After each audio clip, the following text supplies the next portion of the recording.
I'm Team Wu Chen at the moment. I feel as though it is pretty solid, you know. Definitely, you can definitely dodge away from that Wu Chen ult and get away from it. And it's not as bad as if you're outside of Syra Ultimate. So if you dodge the Wu Chen ult as a different character, you don't have a shield, it's not so good. But I think Star just lost the purple weapon. Wait, no way. He didn't pick it up immediately, and another player just dropped down directly behind him and yoinked it. Frostivus, though, that's already purple armor for him on the Matari. That is very solid, but he's only got the white nunchucks, unfortunately. But hey, that is still good indeed. That is definitely a really nice start, but we're heading back on over to Arano and TE Star. Oh, what am I watching now? What's going on? the staggered horizontals there from Arano, expecting Star to try and dodge out of there, but actually, Star had that patience, the presence of mind to know what Arano was trying to do. Stayed on the ground. Waited and didn't get caught in some kind of frame trap there. Yeah, he stayed on the ground. The horizontal went directly above him.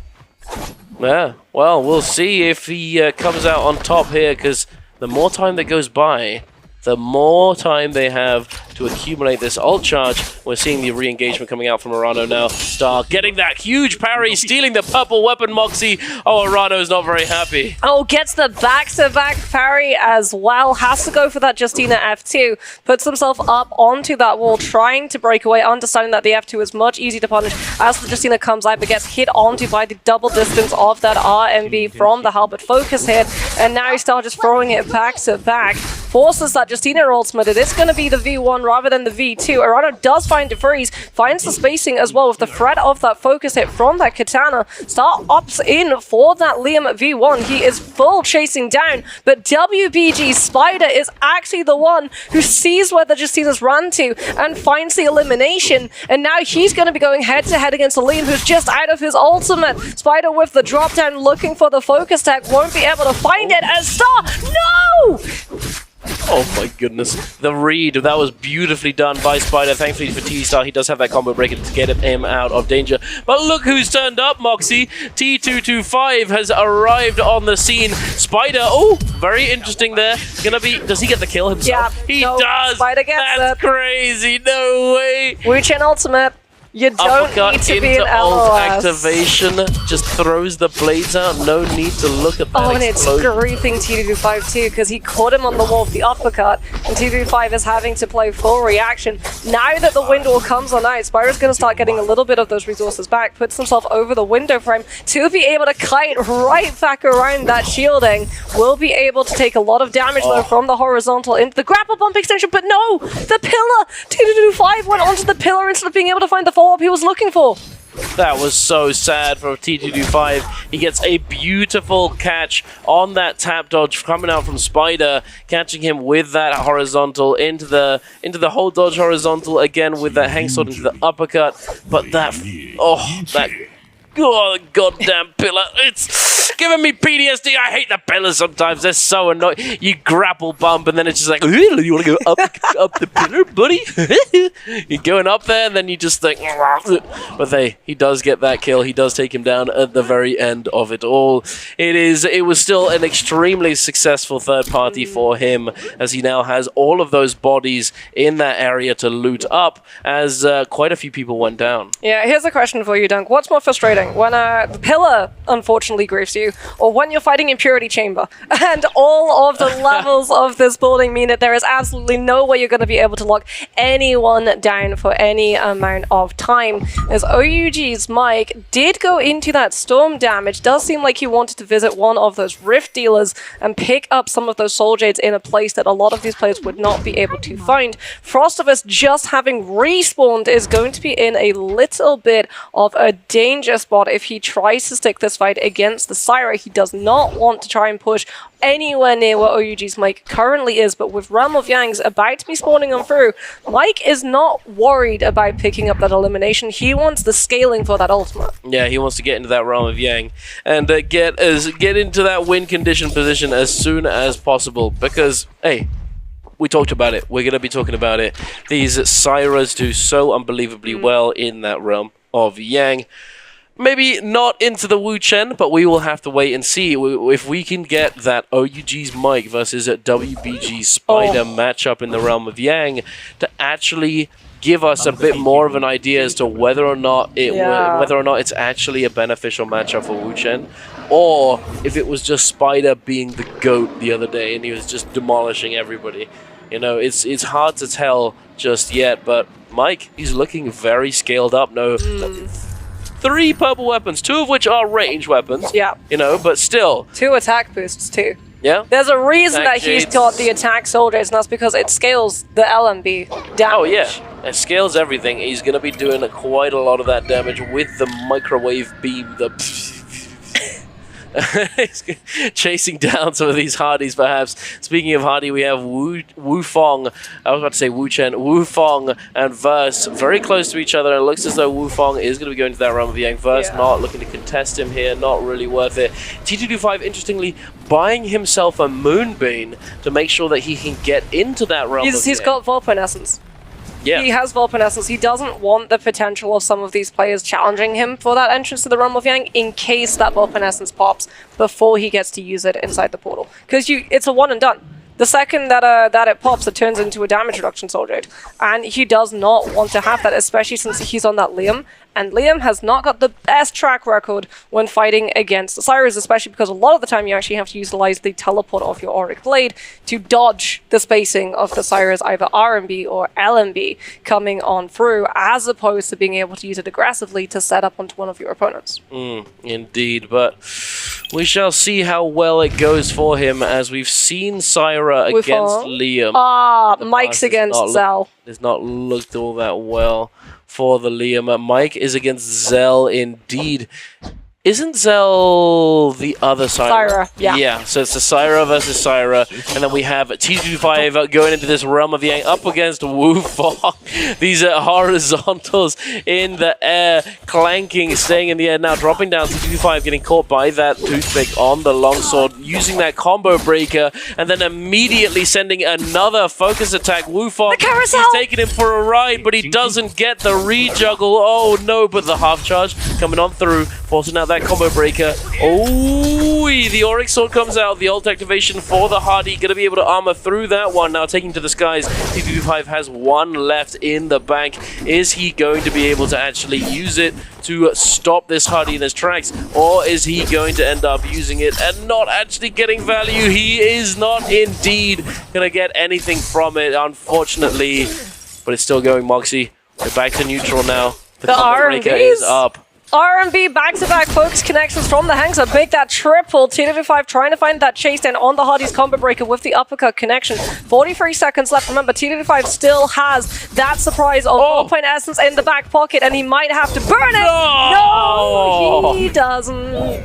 It's gonna be T225 able to take down Wu Fong. Mike, in the meantime, has taken down Zell. However, that is with a longsword, so it was not off of a Syra ultimate. Him coming on out. We're still waiting to see the outcome of, I believe it was Spider versus Star. Oh, Spider and it was lost, Star who was actually able to come through with the win. Liam versus Wu Chen. Spider, unfortunately, I mean, even his his armor situation is not the greatest. He's on blue. Yeah, he's not in the best spot, unfortunately, it seems, for Spider. You know, having that extra bit of armor is obviously going to be really nice for him because he's able to heal it up as well with that F ability. But oh my goodness, we're actually going to get to see this replay from that realm of Yang. It looks as though T-Star also had blue weapon and blue armor. However, he gets a huge opener, but Spider quick to respond, quick to equalize that effective health pool. And now, oh my goodness, look at that damage, Moxie! What was that? Oh my goodness, the parry damage coming off of those fist blades. Spider having to full invest every single one of those windshields. Now he does manage to throw out that V2, looking for the knockback stagger onto the Liam to shove him into it. But Star doing a very good job of hyper armoring through and not allowing Spider access to his objective, and just managing to cut him down, slamming him up against that pillar. As OUG's Mike now goes head to head against Zell once more. Syra combo breaker is going to be invested. Zell throwing out the horizontal on that spear, finds the connection, the 1-2 uppercut into full float off of the terrain. Didn't even need to go for the grapple bump extension. Mike finds the scale rush though off of that legendary longsword, goes for the toothpick, manages to find the grapple bump. There's no wall, so he has to go for another uppercut extension, but there's a couple of too many players in this area. Mike does not want to get forced into burning out that ultimate if he's not ready to come on through with the chase down on these players who were showing up to shark this kill down, and he spotted out the vulnerable player. He's going full in V1 chase down with that movement ability into the R&B stun, looking for that LMB. SS1's pace is absolutely accurate to his name. In a matter of moments, all of that armor has been melted. Mike with the assault smolder is getting lower and lower and lower as the Hardy manages to just come on through with that fire tick, burn damage, and Spider trying to get in the middle of things, trying to pick up the Soul Bloom, has been currently denied at 1 minute and 25 seconds. Oh, that's a little bit too close to that jellyfish. And Wu Fong is taking him for a ride. As, oh my goodness, Zhao with the RMB on that spear wasn't able to find the connection. And Spider's going to be able to continue in the lobby. What is going on here? Why is Zelding not looking to go for Spider in this situation? Looks as though he's like, Wu Chen, you know, if you don't grief me, I won't grief you. He's more interested in going for this Hardy instead. And now Wu Fong is in the danger seat. He's not having a good time right now. Both of these players are collapsing onto him, and there it is. The jellyfish is going to come through. Oh, not Spider. Scale rush.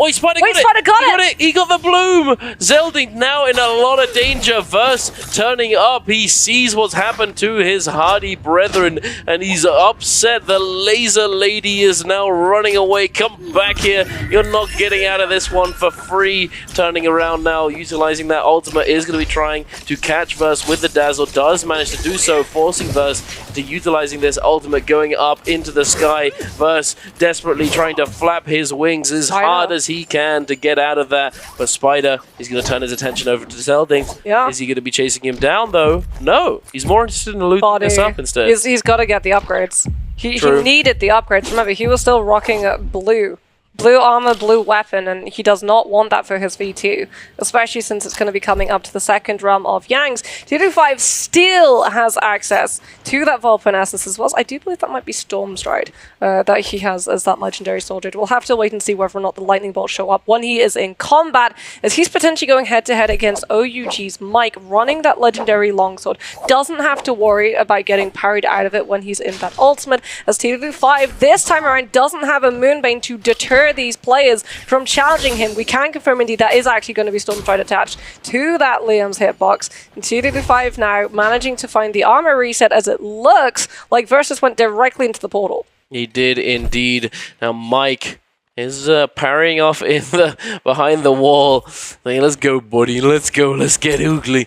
He's ready for it. Mike hopping up and down. He cannot contain his excitement. Ah, it's a bird ready to be put in the microwave. He's got the tray ready. He's got the seasoning. He's looking for it. He's about to skewer his poulet with that longsword. He's about to... Ooh, the combo break coming out though. Okay. Hold up. This one's fighting back a little bit. He's trying to find him on the pillar, trying to catch him, but the hold on the blue. Beautifully done. Catches that parry into the sprinting horizontal. He recognizes that would have been a true uppercut. Now going into that combo breaker. Does manage to catch him with the scale rush, getting a little bit of follow-up damage with those horizontals in the air. Mike still trying to chase him down. Has that combo breaker ready to go yet again. Burst. He has a little bit of time left until his is going to be up and running. Has to try and disengage yet again. Here comes the ultimate Verse. 1 HP situation. Mike preemptively going into the sky, trying to chase him down. Come back here, you bird. Get over here. But, oh, interesting Verse. Yeah. Actually, I'm not sure if he did. I think he did that. I don't think he did that deliberately. He didn't cancel his ultimate deliberately.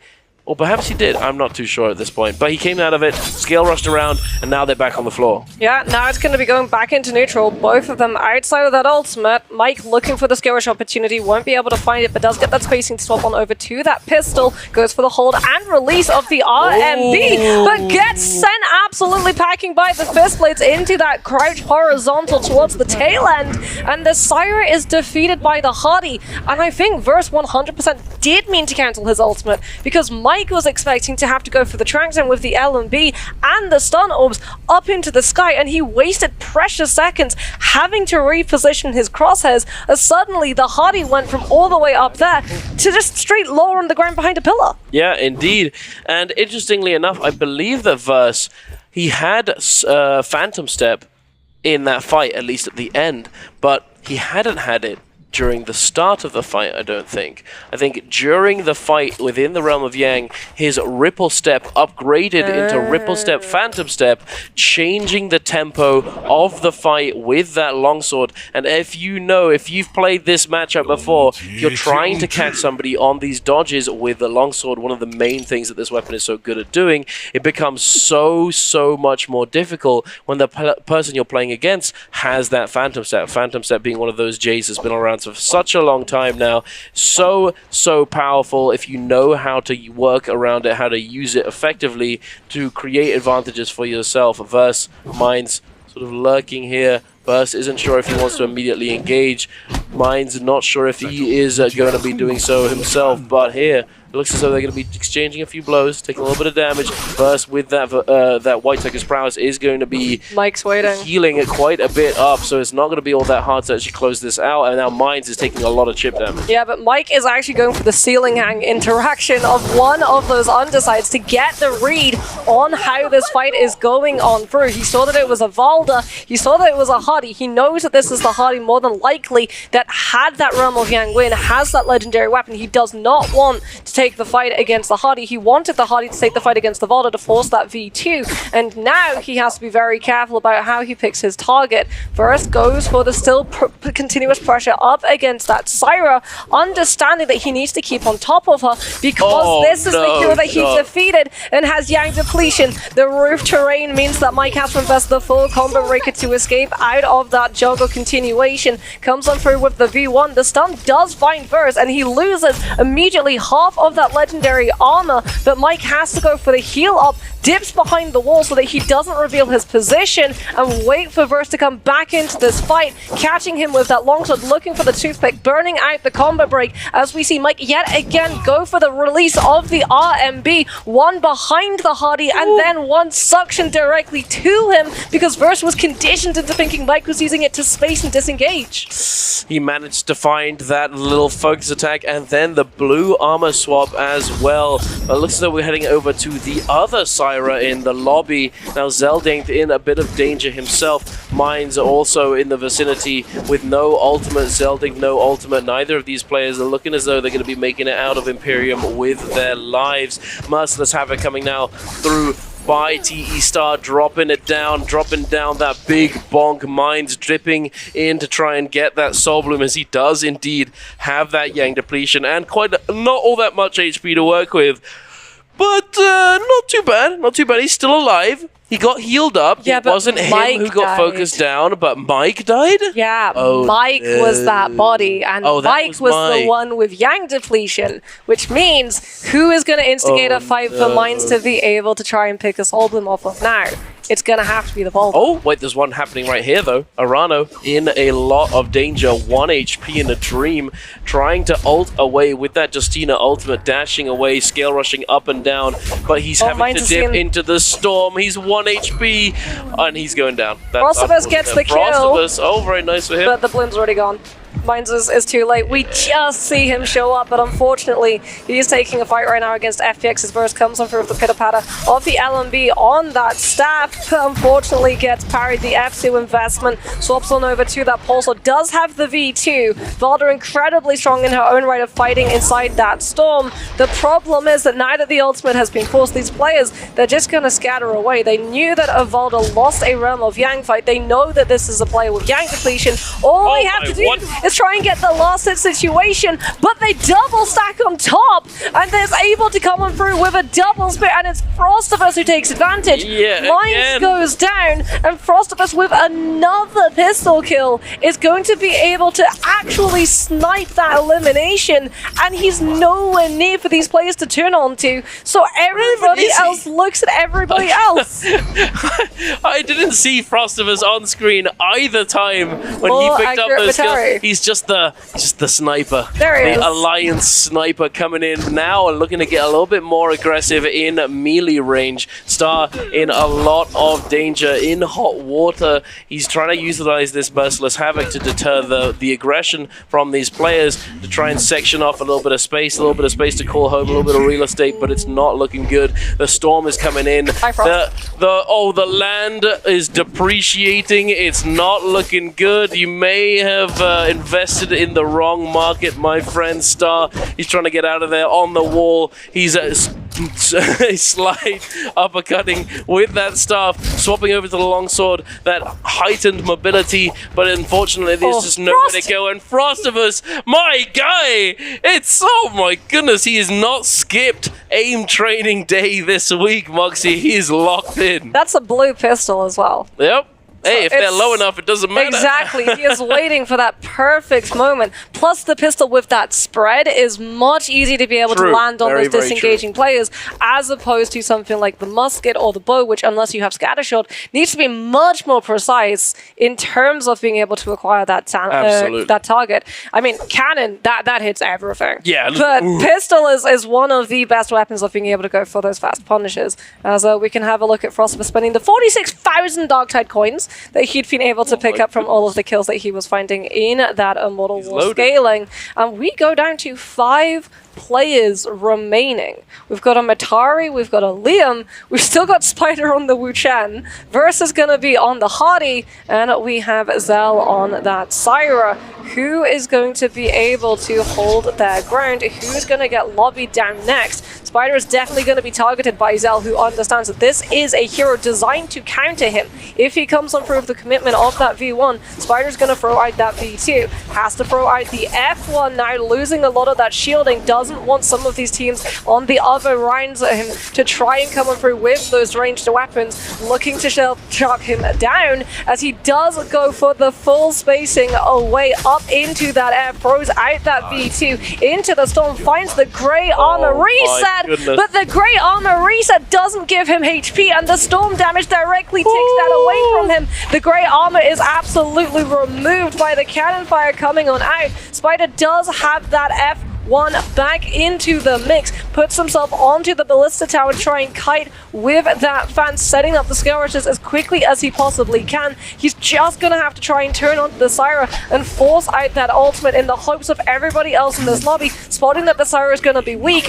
and she needs to be a high priority target. Yeah, she definitely does, as there is no Valda, it's just the Syra. She's got that heightened ability in those end zones to actually secure with that win condition for the end game, secure those end game scenarios and come out on top with that first place placement. But it looks as though none of these other players are really interested in taking that fight. They don't want to get involved. Zeldinkt is going to be coming away with another elimination here, fully eliminating Spider, who just couldn't really get away. He had nowhere to go. There's open space, there's no buildings, there's no nothing. He can't scale rush away. He can't utilize that mobility around the terrain. And unfortunately, he does go down. But here, this endgame is going to be an interesting one, to say the least. We have a Liam, a Hardy, a Syra, and a Matari. Not a single one. Hero. Yeah, every single one of these players is on a unique character. So I'm interested to see who is going to be going for who. Yeah, I mean, there's pros and cons to letting each of these heroes survive, right? Matari, very, very good at stealing kills away with the F ability. So if you leave a Matari alive and you take a fight against someone else, especially since Frostibus has been showcasing that Matari is going to find kills with the pistol, you don't really want her to steal your elimination away. So you might just put the pressure onto her, especially since she doesn't have a combo break and can be very vulnerable. She does get caught out in those extensions and those multi-way fights where she is the priority target. However, Syra has a much stronger endgame, the heal-off situation. If these players have to wait to take a fight until the storm has closed even further, they're all going to be on top of each other. Everyone's going to get hit by the R&B, and everyone's going to have to burn all of their stamina or a combo break to be able to dodge out of that stun duration which is just going to lead into that beam. And Syra has 16 seconds of 1,500 additional health, where she can't get staggered by something like a Hottie, because the Hottie's win condition is going to be waiting for the storm to close and then knocking everybody into that zone damage, which Syra can ignore entirely. Zell, though, is going to be much harder to lock down than some of these other heroes because he picked up Spirit Well. He's got the legendary armor reset. T55 is going to start going a little bit aggressive. He's still got Vol Point Essence in the back pocket. He does not want to reveal it, but he's going to have to burn through his combo breaker, especially since Zell was able to come on through with that parry. Frostivus now potentially getting turned onto, has to utilize that F ability, trying to knock the Syra into that storm damage, and Zell sensing that potentially the rest of this lobby could turn against him, burns the combo breaker to get into a position away from that Matari and look for some of this Vitalia back. Indeed, trying to heal back on up and not have to utilize that ultimate until those last few moments. We have 50 seconds until that zone is actually going to be closing on in.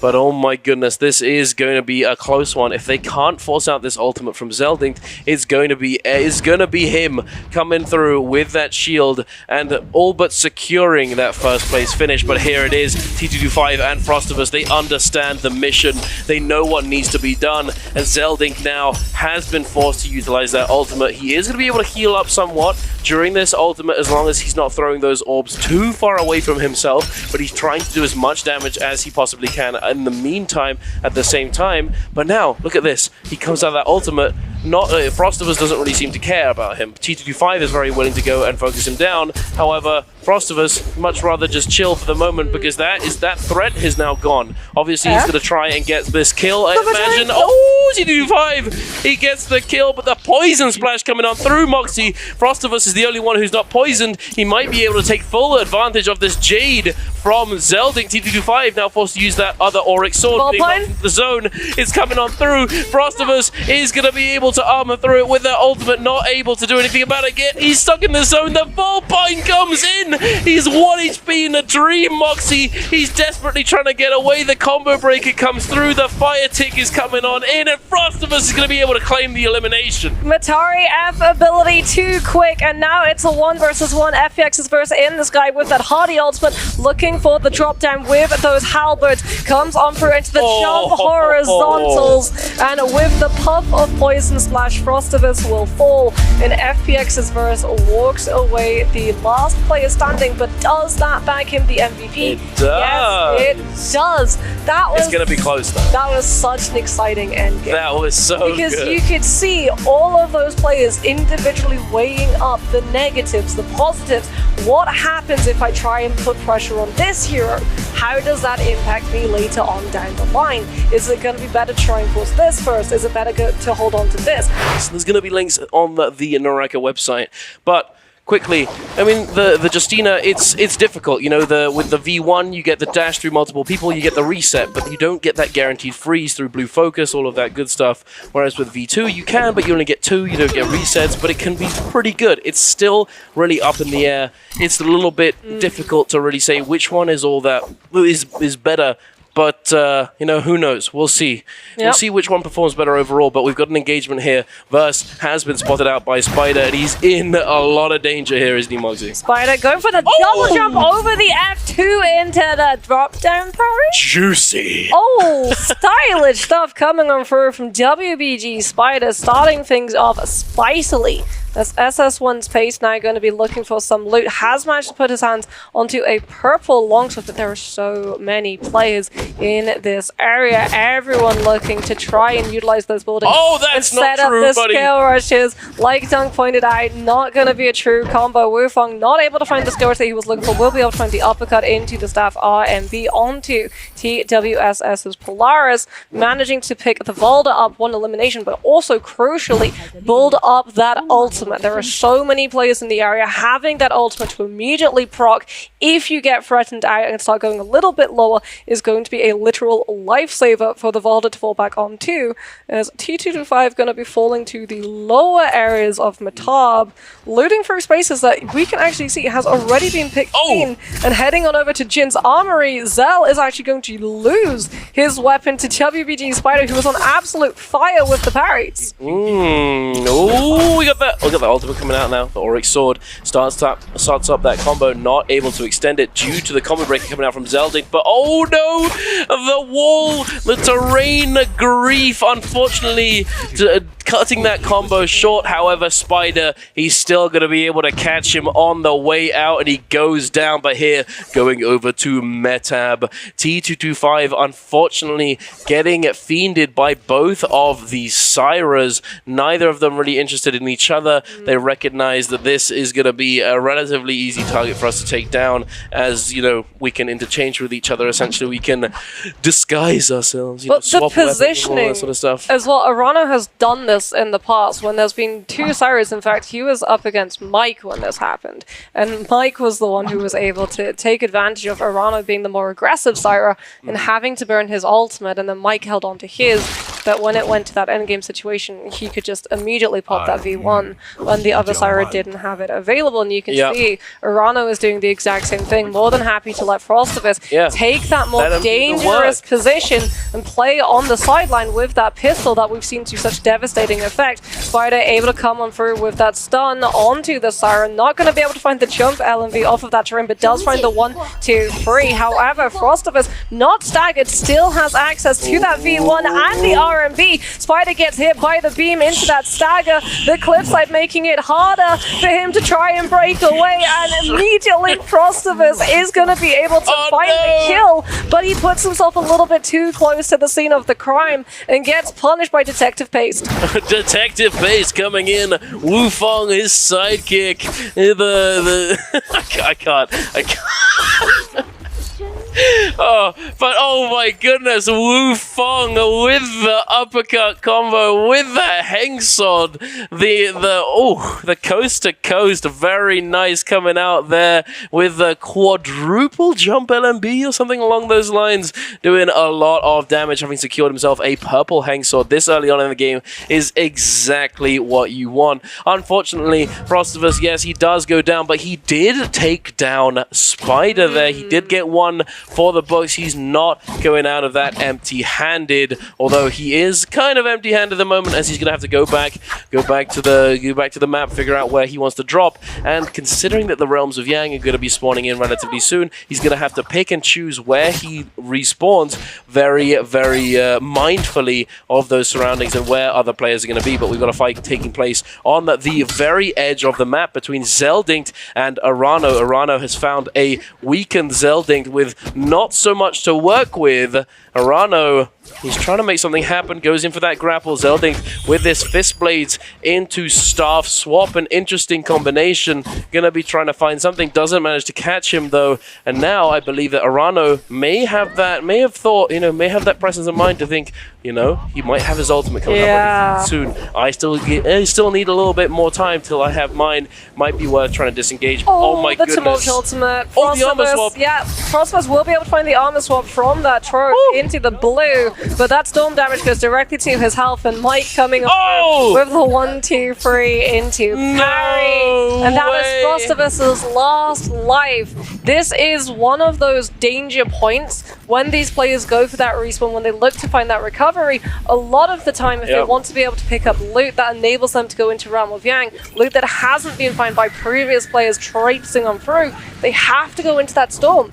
And that means that if someone like, say, Mike is on the Temi and is anticipating and is absolutely hunt pathing his way around that storm, looking for players trying to go for those strategies, and he comes in and locks them down in that storm damage with his Temi ultimate, he's going to have an advantage, and the other player is going to panic and have to get much more aggressive and try and finish out the fight faster, which means much more commitment to those focus hits. Yeah, no, actually, very, very good point there, Moxie. Being able to incorporate, you know, deliberately going for players' recovery strategies and looking to hunt them as they've respawned in certain areas. So people have tendencies. If you play against them enough, if you play against them within the league enough, you're going to know where they like to respawn, where they like to recover, etc. Frostivus, I was talking about how he's going to have to be mindful of where he respawns because people are going to be lurking around and the Realm of Yang is going to be in play. You know, he goes to that money spot on the south side of the map to try and get as much as he can and potentially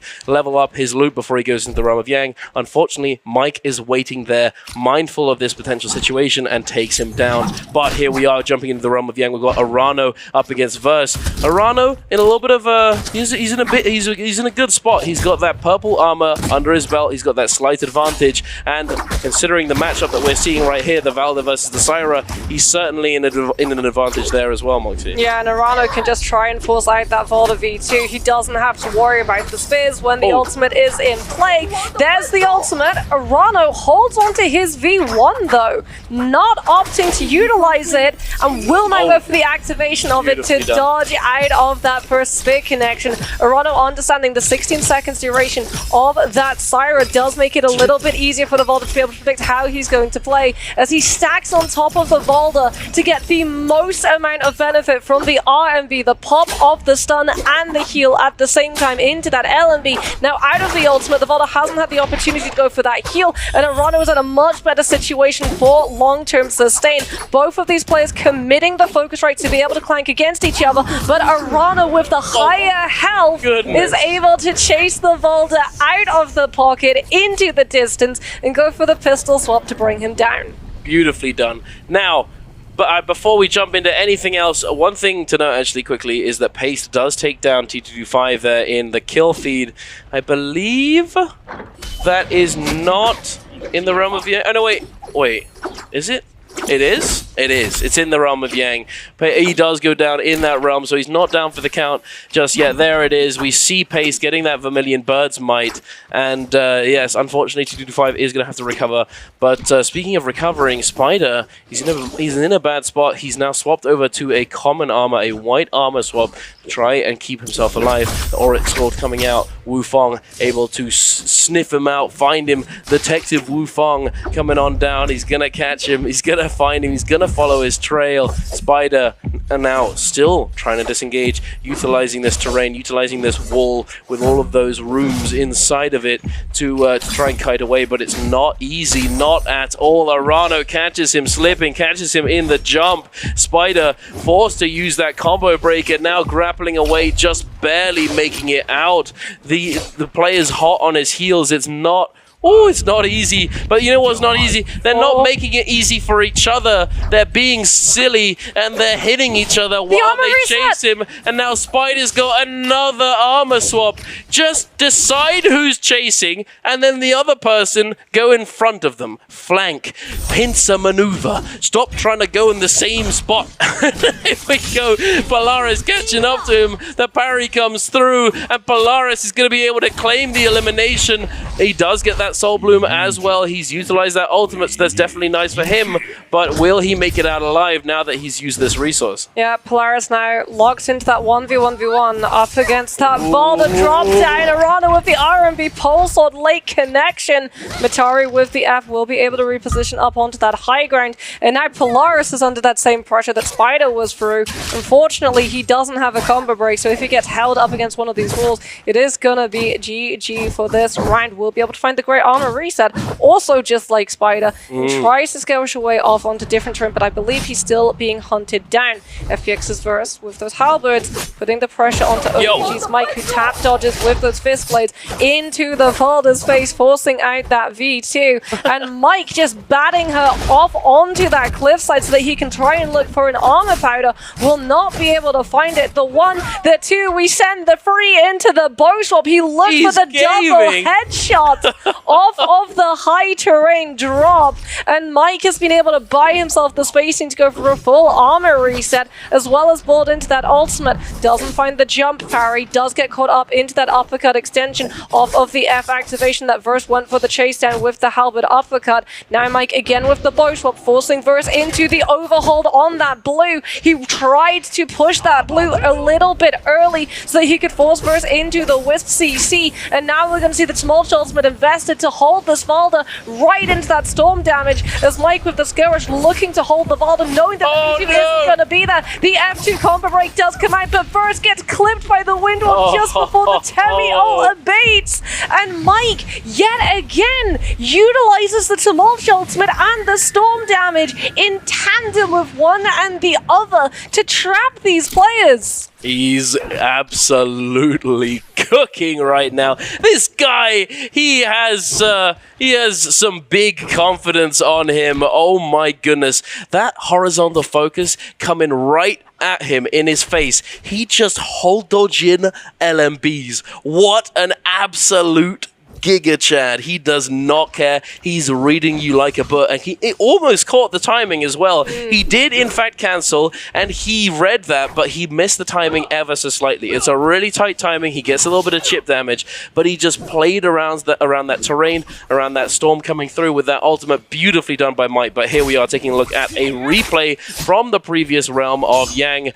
Wufong, and Mines going head to head. Wufong doing an excellent job of playing around this chip damage with that dagger, the spacing beautifully done. Now Mines getting that parry is going to be able to take it away from him, forcing on that combo breaker from the Valda. The 1-2-3 comes through. Mines sending those soul breaks left and right, able to catch him in the back, tries to catch him with the overhold on the horizontal, not able to do so, forcing out that ultimate, and Mines just rolling into that water spear is going to get taken down. But here we are, we've got Wufong yet again, Moxie going up against SS1 Paste. Dual blades versus dual halberds. What's going to be able to come out on top? Wufong with the chase down on the uppercut, finds the parry up against Paste into the grapple bump, into the follow through wake up.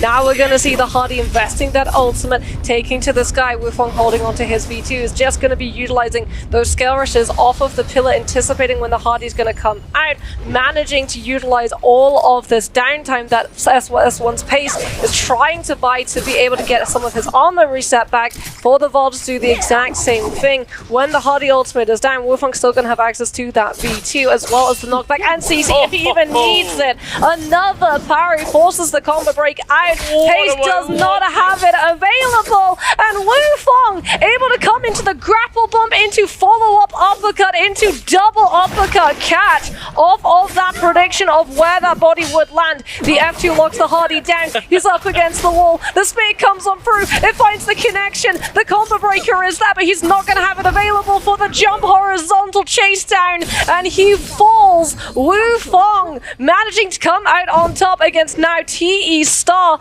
on that zipping, trying to live against EWG's Arano, but the pull sword swing just clips the zip before she can try and set up that tech of the skill rush pillar to buy herself time for the F cycle to come back through.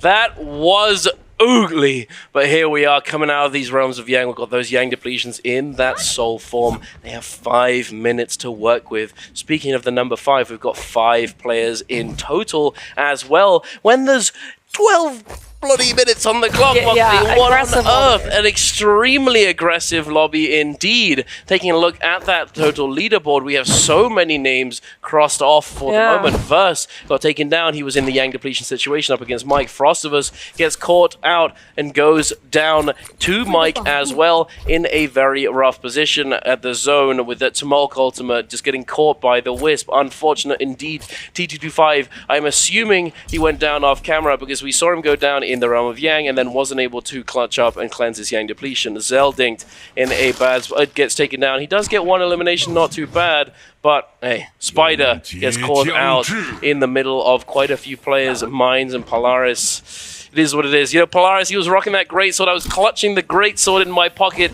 Get out of there, buddy. No, he dies, unfortunately. He does get taken down on that Matari. Once you had your abilities forced out on that Matari, you become a very vulnerable target, and it's very hard to disengage if you don't have the terrain to work with, and he was being forced down into the open. But here we are. Speaking of being out in the open, OUG's Mike is being chased by EWG's Arano, who's rocking that gold armor, gold pole sword, and white tiger's prowess. Yeah, but it's not so much out in the open anymore. Mike has kited on over towards Plume so that he can use all of these buildings and just scale rush off of the back of that blue dagger. And how fast those base grey level scale rushes finishes charge up in comparison to something meatier like that pole sword that Arano is looking to try and come on through with that immediate skill rush into full extension off of that vertical catch. And now we're going to be seeing a lot of these players having to play the deception game. Who is going to work out who's got Yang depletion? Unfortunately for a lot of them, the ones with Yang depletion, they're individual heroes. Yeah. So them dying in Realm of Yang, I mean, the Zip is the only Zip in this lobby. Everybody knows that Star, the one player in front of Wufong, has Yang depletion. Yeah, that's rough for him indeed. They are bound to be taking a look at those kill feeds, having a close eye on them and being able to tell exactly who has Yang depletion and when, and being able to have that presence of mind. If they see that character moving around a little bit, you know, skittish, you know that that's the person, you know that's the player, and they are on that unique character, as you said, so it's going to be even easier to tell them apart. And now Star is in a very bad spot. The cavalry bloom coming on out. Arano getting aggressive with that blistering edge. The stone form forcing it out. Star trying desperately to scale rush away, but he's not able to do so. The movement error coming in yet again. He uses that F, but the burn damage is going to come through. Arano with the pole sword, the swing shing takes him down, but no, it's Paste who's going to be able to claim the elimination, but he hasn't picked up the soul bloom, and he's still got that Yang depletion. He did force the Syra V1 though. True. He puts himself onto the rooftop. He understands that the Syra with that V1 is going to have to turn the pressure onto other players around him, and we can see that he's trying to turn the pressure onto SS1's Pace now that Pace has dropped down. He's closing up that distance. He's trying to play a little bit behind everybody with the charged R&B on those halberds being that constant pressure. Mike has been forced into throwing out that Tumultuous ultimate, and Pace with the Wisp is a prime target for the blistering edge attached to Arano's pole sword. 1 minute and 18 seconds left. Everybody knows the Hardy has previously invested that ultimate, does not have the mobility nor the combo breaker to try and back on out, and Arano is taking full advantage of this fact, trying to find that kill. Pace looking to buy himself a little bit of reset downtime with that bow, does buy himself the combo breaker back, but unfortunately he has to invest it almost immediately. Mike has since been taken down by Wufong. Pace looking potentially for that armor reset, or maybe even trying to kite over towards where some of those armors would be. Will be able to pick up a purple armor, and that gives him a little bit of survivability, trying to turn it onto EWG's Arano. However, we have to remember that Wufong with those dual blades has cavalry bloom. If these two position themselves a little bit inaccurately in stack, he's going to be able to pick up both. Yes, indeed, but oh my goodness, Wufong, that last nail in the coffin, the dual blades slicing through. He does go down, but now, Moxie, we have the 1 versus 1 coming out from Wufong and Arano. Wufong, it is in his best interest to try and close out this kill, close out this fight as quickly as possible, as he has that ultimate advantage, at least for the moment. Now, one thing I wanted to talk about this matchup and about Syra matchup in general, as I believe this is going to end up being stalled out for a little bit longer, since we have that Spirit Well coming on through and they're going to be looking to contest and go back and forth. One thing that I think is definitely really important to note is that Syra going up against Syra, oh wait a minute, okay, maybe we're not stalling all that much. Wufong with this Storm Stride, that stone form is just no match for it. He's able to get that parry beautifully done by Wufong, but Arano now swapping over to that dagger is doing a lot of work with it. But can he survive this 1 HP situation? No, he cannot, and he's down for the count. We had no time at all. I thought we had time to spare, but no, Wufong is coming out swinging, ready with those dual blades, with that stone form. Frame trap punish, making it extremely hard to escape from that corner. Beautifully done, putting all that work in and taking it home. 8 eliminations. What a game. He walks away with 8 eliminations, and I mean, it's so smart what he actually does. He has, because I'm seeing some of these players pick up the early rage build coming on through, and you can actually see Spider went for it. Yep. His initial rage building, and he's already on 33% of the ultimate, just the way that Mike plays this Syra. And because of this, all of this damage that he's getting onto TT5 is making it halfway already to that V1. So if TE Star tries to get aggressive and anticipate that Syra being without ultimate, he could get caught unawares into a very fast stun. He could indeed. Initial Rage, very interesting that we're seeing it come out from multiple different players. It is a very big investment, however, I will say, because Initial Rage, you're sacrificing the potential of getting extra rage for damage dealt and taken after having gotten an elimination on the other side, and you're not getting rage per damage dealt, just on base increase. So it's a big investment, and you have to really, really focus on making sure that your early game is giving you as much value as possible. Otherwise, getting that is not worth it. Spider kills Star in the LMB. Taking him down, already has that ult up and running, and he's making use of it, and that is a worthwhile investment indeed. But here we're taking a look at a fight between Zeldington versus Zelding. No combo breaker, didn't have it up, wasn't able to break out until just now. Does finally use it. Verse trying to chase him down. The scale rush comes through, but immediately getting put into the blender that is the dual halberds horizontal focus, taking him up into the air. No follow-up, unfortunately, but they're both, I reckon, Zelding's the cannon though. Disengage the cannon shot. The AoE might catch him. The RMB, the vertical, he turns around with a quick LMB, but the parry, the combo break. He's 1 HP in a dream, trying to make it out alive. The gap in the floor, no, he's not able to get there, but he turns around, breaks some ankles. Verse, he's in front of him. Does he find him? The cannon shot, he goes for the bell instead. A clank will kill him, and there it is. Verse takes that elimination, eliminates a Liam brother down in that what's this lake called again? I can never remember. Jade Pond? Jade Pond, that was it. I knew the name. Thank you, Moxie. There we are. We're back up. Seeing Spider and Mines go at it. Mines with purple armor, though. Yeah, Spider 77% to that next V1, though.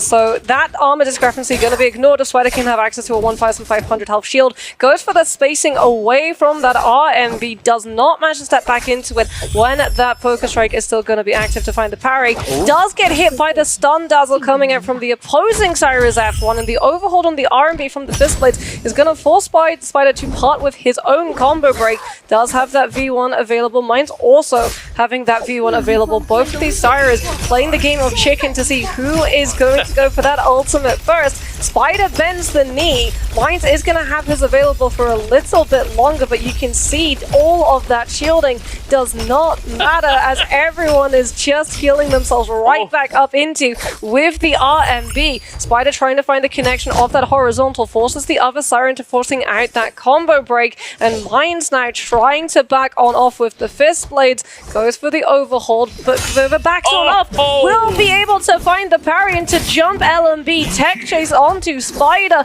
who goes for the backstep into fan 1, 2, 3, overholds into the RMB, finds the connection, goes for the full commitment afterwards, and Mind managing to find one hit of the focus before turning around, extends the combo with the slap, but Spider with the jump parry into that longsword tempo change up, finds the RMB focus and follow through, and there it is again, just like we talked about, extended 1v1s, let you condition your opponents into certain timings, as Frostivus finds a parry and forces out both the F and the V2 from the Volda. Oh my goodness, that fight from Spider, beautifully done, very well played, very patient indeed, but here we are, we're not slowing down just yet. Frostivus, barely, just barely getting clipped by that Valda Spear, having forced it out, gotten 2 back-to-back parries with the pole sword, very nice indeed, but unfortunately he got a little bit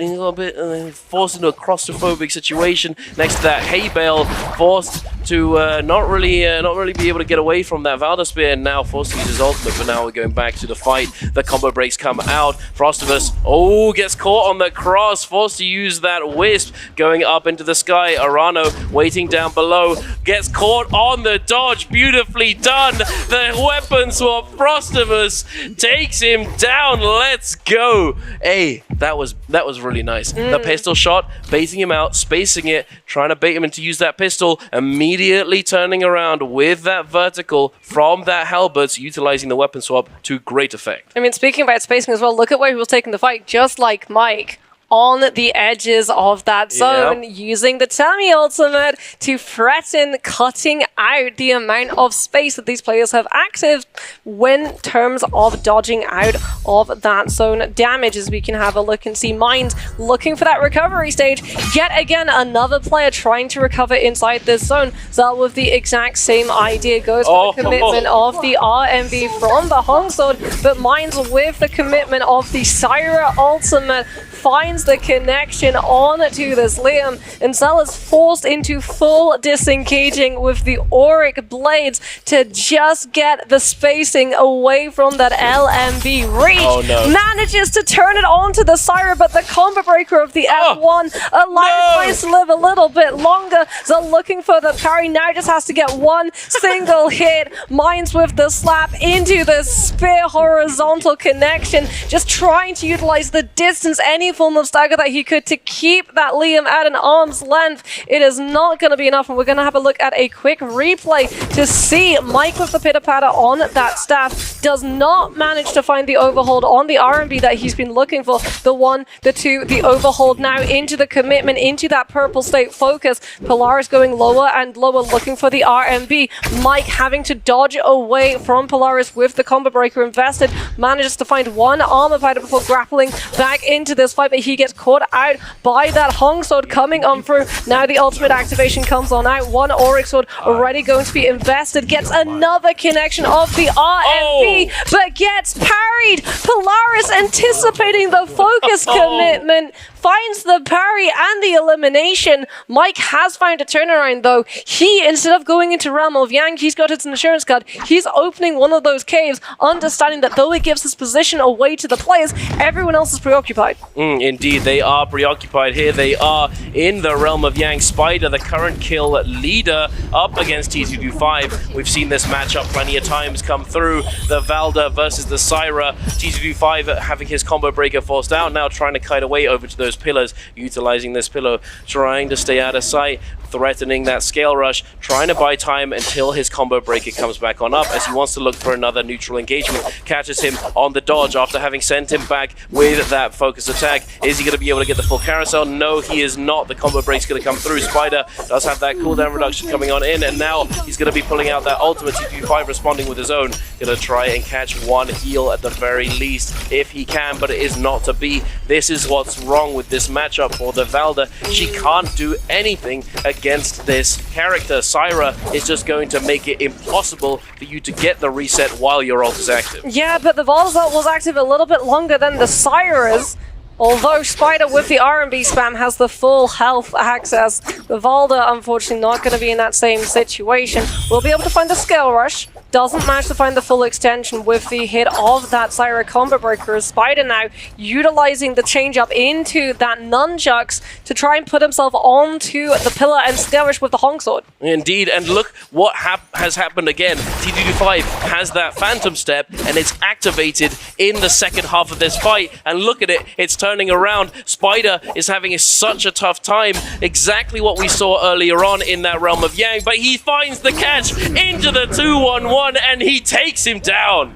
Spider just managing to time that Realm of Yang. That would have been really bad news. That would have been rough. If both the Valda and the Syra had the dead of Yang depletion, we would have seen such an aggression continuing on in this lobby. As heading over now towards Celestra, Polaris, it looks like, is the player that is being targeted down by everybody. Is utilizing that bridge and the Hardy's ultimate movement to keep himself ahead of the crowd, trying to find those resets, breaks way into those buildings, trying to cut the noise and break the ankles of everyone chasing him down, disappearing amongst the many streets and alleys that Celestra provides. As FPX's verse now going head-to-head against TE Star. Spear versus Spear. Star with the early commitment, finds the focus connection. Verse going lower and lower though. Has the Ori! He baits the Hardy! He forces the Hardy's position to close up by baiting the health reset. And then he comes around with the 180 Auric Blade, anticipating the Hardy trying to cut him down and stop that heal. That is rough indeed. He just...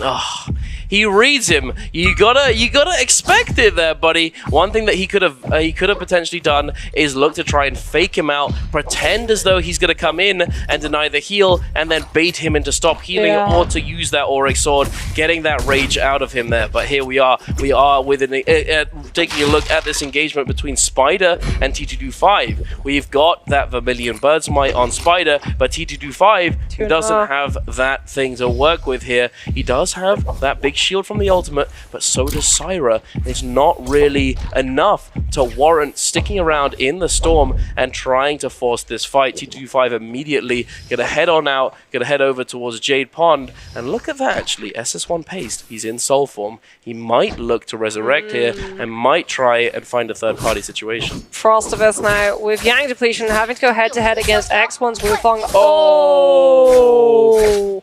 The V1 freeze into the prediction of where that tumult is going to be sent from the uppercut into the refreeze. Yeah. The reason that we went for that, we knew it was over. As soon as I saw it, I knew it was over. He'd used his F already. The wisp were flying around him. No ultimate. No player on the mini-map to try and find that third-party interruption. Yeah, that might have saved him potentially. Yeah, that was just a straight-up 100-0, and that is one of the things that Justina can provide. She is one of those heroes who has access to a touch of death, which is one of the reasons why she's probably always going to be sticking around in terms of that solo meta, especially since with everyone now utilizing the F2 instead of the F1, she's got a combo break. I mean, she's very versatile. Her ultimate with that V1 gives her the ability to disengage, to third party play, multi-way, have that potential reset, do all sorts of different things. There's lots of little different finesses that you can use with that Justina ultimate. The double dash, you get them out the blue focus stagger, immediately dash again to get that freeze, but you're committing to. It's a very high tempo mechanical character that takes a considerable amount of work to truly master, and it's not always easy. However, it does have that TOD potential, but you're committing a lot of those resources, which I think is actually quite good. One thing that Naraka has sort of headed towards is that they removed certain TODs and infinites. Yeah, Fan Infinite, Heaven Step. Yeah. No weapon, no just weapon infinites. Now there are still character infinites, but you have to commit that resource, and I kind of like that. I don't think that's necessarily a bad thing. I like that you have to commit that resource. But here we are. We've got quite a lot of committal coming out between OUG's Mike and LY Polaris here in this rematch. Polaris actually having the advantage in terms of health, but Mike has that ultimate available. Yeah, is he gonna bait the hardy close? Has to burn the combo break off that parry coming out from Polaris though. Goes for the pistol swap before going back into that fan, just closing up the distance. The closer he can get to this Hardy, the more value the R&B on that fan has in terms of threatening the spacing. But Polaris outplaying Mike with the nunchuck commitment. Now coming on through. Mike with the 1 and the 2 into that Auric will be able to find the connection onto the Hardy, but does not get the follow-up he was looking for with that focus. Rather the combo break, and Polaris is taking his chances against both Mike and the gods of Naraka themselves. Will Moonbane look favorably on Polaris? They do! Polaris baits Mike into the minefield of the Moonbane, and both AoEs hit the Liam. While the Hardy looks free! Oh, Sunwing and Moonbane. They do not look kindly onto OUG's Mike. He does get eliminated, unfortunate to say the least, but here we are, back in the realm of Yang, ladies and gentlemen.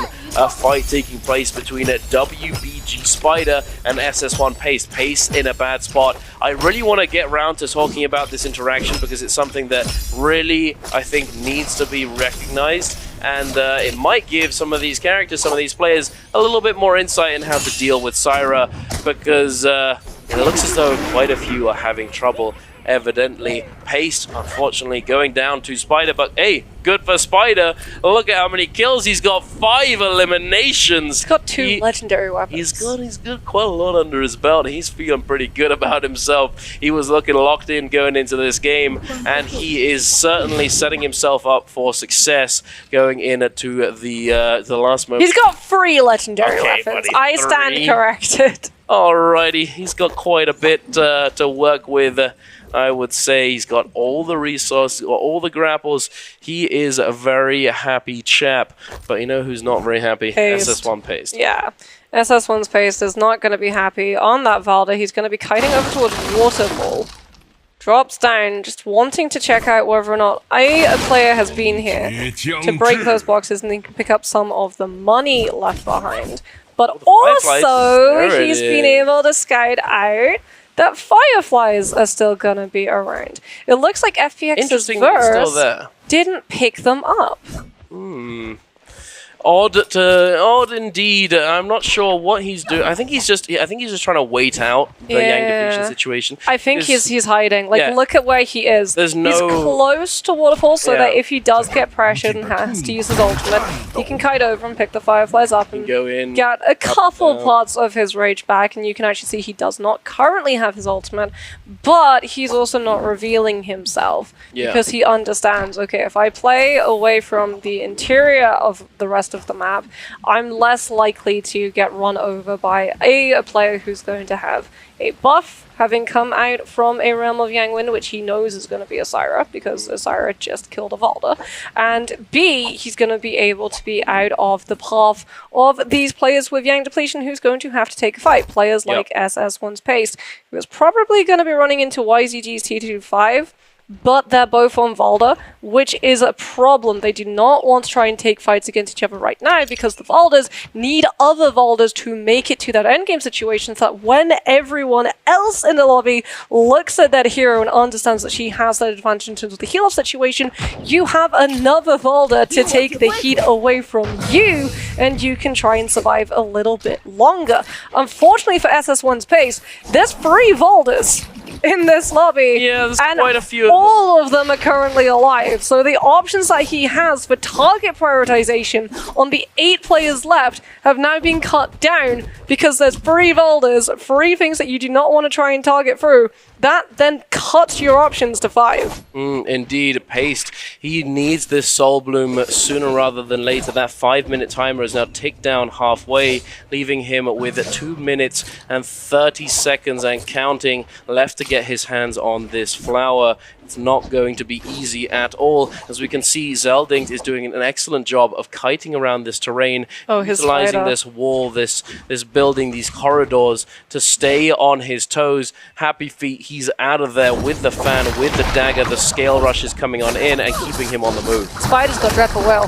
Oh. On a legendary dagger. I just saw the shadow effects coming on through when he was schmoving around those rooftops. Zel, unfortunately, does not have Dreadful Will. He does have that fan, so he's going to be able to try and scourge his way, but he's coming under so much focus. He knows that one of these players has Yang depletion and is going to try and force that issue. His best opportunity is trying to survive as long as possible so that Yang depletion takes that player out, forces out the Valda F2, has been able to reposition with the teleport from his ultimate onto that rooftop, back onto the low ground to try and scourge back on through, and he does the exact same thing again. He's trying to utilize his ultimate teleport, not to turn attention onto a player, but just to reposition so that he can scourge out of the reach of all of these players, because again, he understands he's being targeted because of Yang depletion. He doesn't need to find an elimination, he just needs to outlive. He does indeed. He is schmoving though. He's still going. This man, that crazy APM, he is still on the move, but he may have run in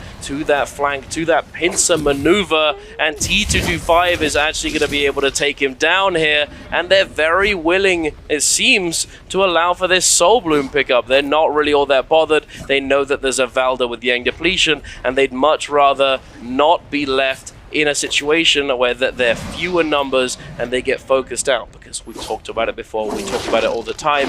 If you are a unique character, if you are a character that does extremely well in endgame, you have that win condition, you can just press a button and get first place, you're going to get focused down. If you're a Hardy and there's no other characters that, like I just mentioned, you're gonna get focused because you have that fire tick, you can get the kills, you can get those eliminations. If you're Syra, it's the same thing. It all comes down to these little interactions, and you have to be very mindful. Oh, they're contesting the Syra on this one. Yeah. For the first time, it feels like we're actually seeing a full-on contestment of the Spirit World. There are indeed 3 Valders. So one Valder can go for that V2 activation and force the Syra into throwing out that V1, while some others get to hold on to their ultimate. Because this Spirit World, you need to tick it up. TW5 goes for the first connection of that Valder ultimate. Spider steps up to the plate to try and contest. There's the Syra V1 stunned out along to TW5. He's trying to have everybody else in this lobby see that the Valder getting stunned is going to be vulnerable even with that additional health, and hope that when TW5 drops out of the ultimate, he's going to be so low that he has to fall on back. But here's the problem for Spider. Other Valders still have their V2 as well. The F2 comes on through directly over the Spirit World so that Spider can't hold his own, and he knows he's not going to be able to grab the Spirit World. What he can do is kill TW5, but no, he doesn't get the elimination. Polaris gets both the kill and the bloom, and Spider is denied the opportunity of rebuilding his V1 before Spirit World can be recontested, and that secures it for Arano. That is crazy. Spider actually created a situation. He manufactured this whole sequence of events so that one of the Valders actually ends up going down. He knows he can contest, he can stand strong and stay there and potentially not get taken down because he can heal while the Valder cannot. And then he immediately, once focusing down that Valder, once forcing him into a really bad spot as he comes out of ultimate, goes, hides, leaves him to the wolves in the rest of that area, in that space, and everyone fully fiends this player down, eliminating a Valder whilst there are still 2 more.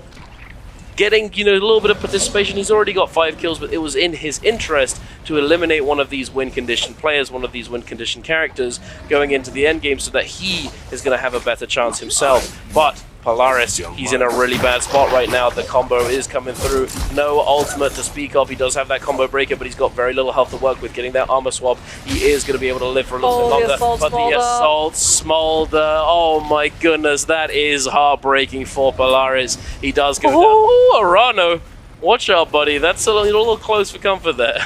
Yeah, but Spider, there's another reason why Spider is more than happy to let these other players take the eliminations. He's on 5 kills. Yeah, he's chilling. He knows that he has the most amount of kills currently. If it goes down to who gets MVP, and it's off of ranking points or even a kill score multiplier, Spider is content that he is in the best possible position. Oh, Arana almost went down to zone damage.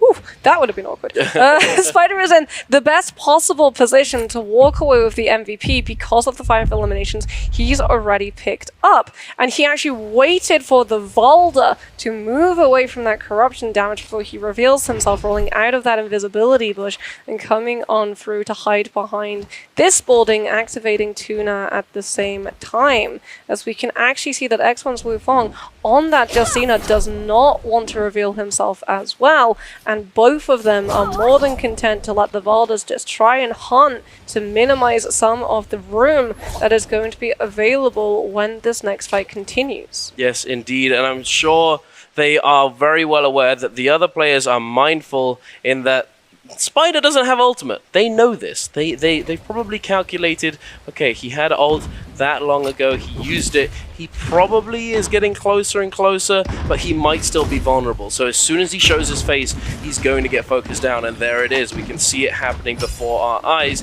The 2 Valders are taking it upon themselves to focus down Spider, but Spider, he's managed to regenerate that ultimate just in time. Now, turning onto Arano is going to force this engagement. He's going to come out of it full HP, whereas Arano is not. This is actually a really good situation for him because he's going to get Arano lobbied, but it's going to cost him his ultimate, and he might be in a little bit of danger. Oh, it times out. The immunity comes through. The cannon shots coming in. Arano now up against the wall. Scale rushing up, away. Does have that combo breaker still ready to go, but he's 1 HP. Are they not going to turn on him? What's going on? He's 1 HP in a dream, and he's going to get a full reset. I mean, the threat of the F1. He's got the combo break as well as the ability to break above the brick wall, as opposed to if you get stunned out, you're going to be stuck in zone damage. And the second that you have to try and get out, you're going to have to skill rush off of that wall, which means that you're going to be predictable. I mean the Valda. How are they letting him? True, yeah. I mean the Valda got to go get a full reset. No, so did the Syra though. The Syra behind the wall. That was what you said. Like to get a full reset. Put yourself in a dangerous position. It's going to be hard to actually deny it. Wufong still has this Decina ultimate. Is trying to do exactly what Spider did, just put token resistance up against these boulders to force that V2. They don't want the elimination, they just want the ultimate off of the table. The problem is that there are multiple boulders still in play, and enough time has passed that there's been a costume change. No one knows which boulder burned the V2 and which still has it available. We know that it's SS1's pace, and he's the one who's throwing out these continuous wild wind spikes, more than happy to let Arano take that frontline position and get lobbied down, as Spider does get lobbied down. The LMB connection off of that spear, but it's not the spear that picks up the kill. It's EWG's Arano with that pistol managing to snipe it out. From the back, we can see Pace still committing these wild wind spikes far enough away that he's not going to get parried, sending them onto both of these players, pushing them into that storm damage as Wufong is forced into going for that ultimate. The V1 from the Justina manages to find the freeze onto Arana, but he's inside that Valda V2. Wufong now utilizing another of those dashes to try and put more distance between himself and everybody else, but he's not going to be able to lose the attention of the lobby. He tried to offer up the freeze onto the Valda and then reposition, but it was not a sacrifice Verse was willing to take. That is sad to see indeed. He does go down, and now Verse, he's in hot water, so to speak, between two Valdas, one with Wild Wind Spout continuously holding and sending these out, these little tornadoes, making it very hard to space and effectively and stay out of danger. But the betrayal, Paste, sending it the other way. Arano pushed into zone, losing a little bit of that HP, but both of these players are on Valda. Arano doesn't have that ultimate, however Paste does indeed have it available to him.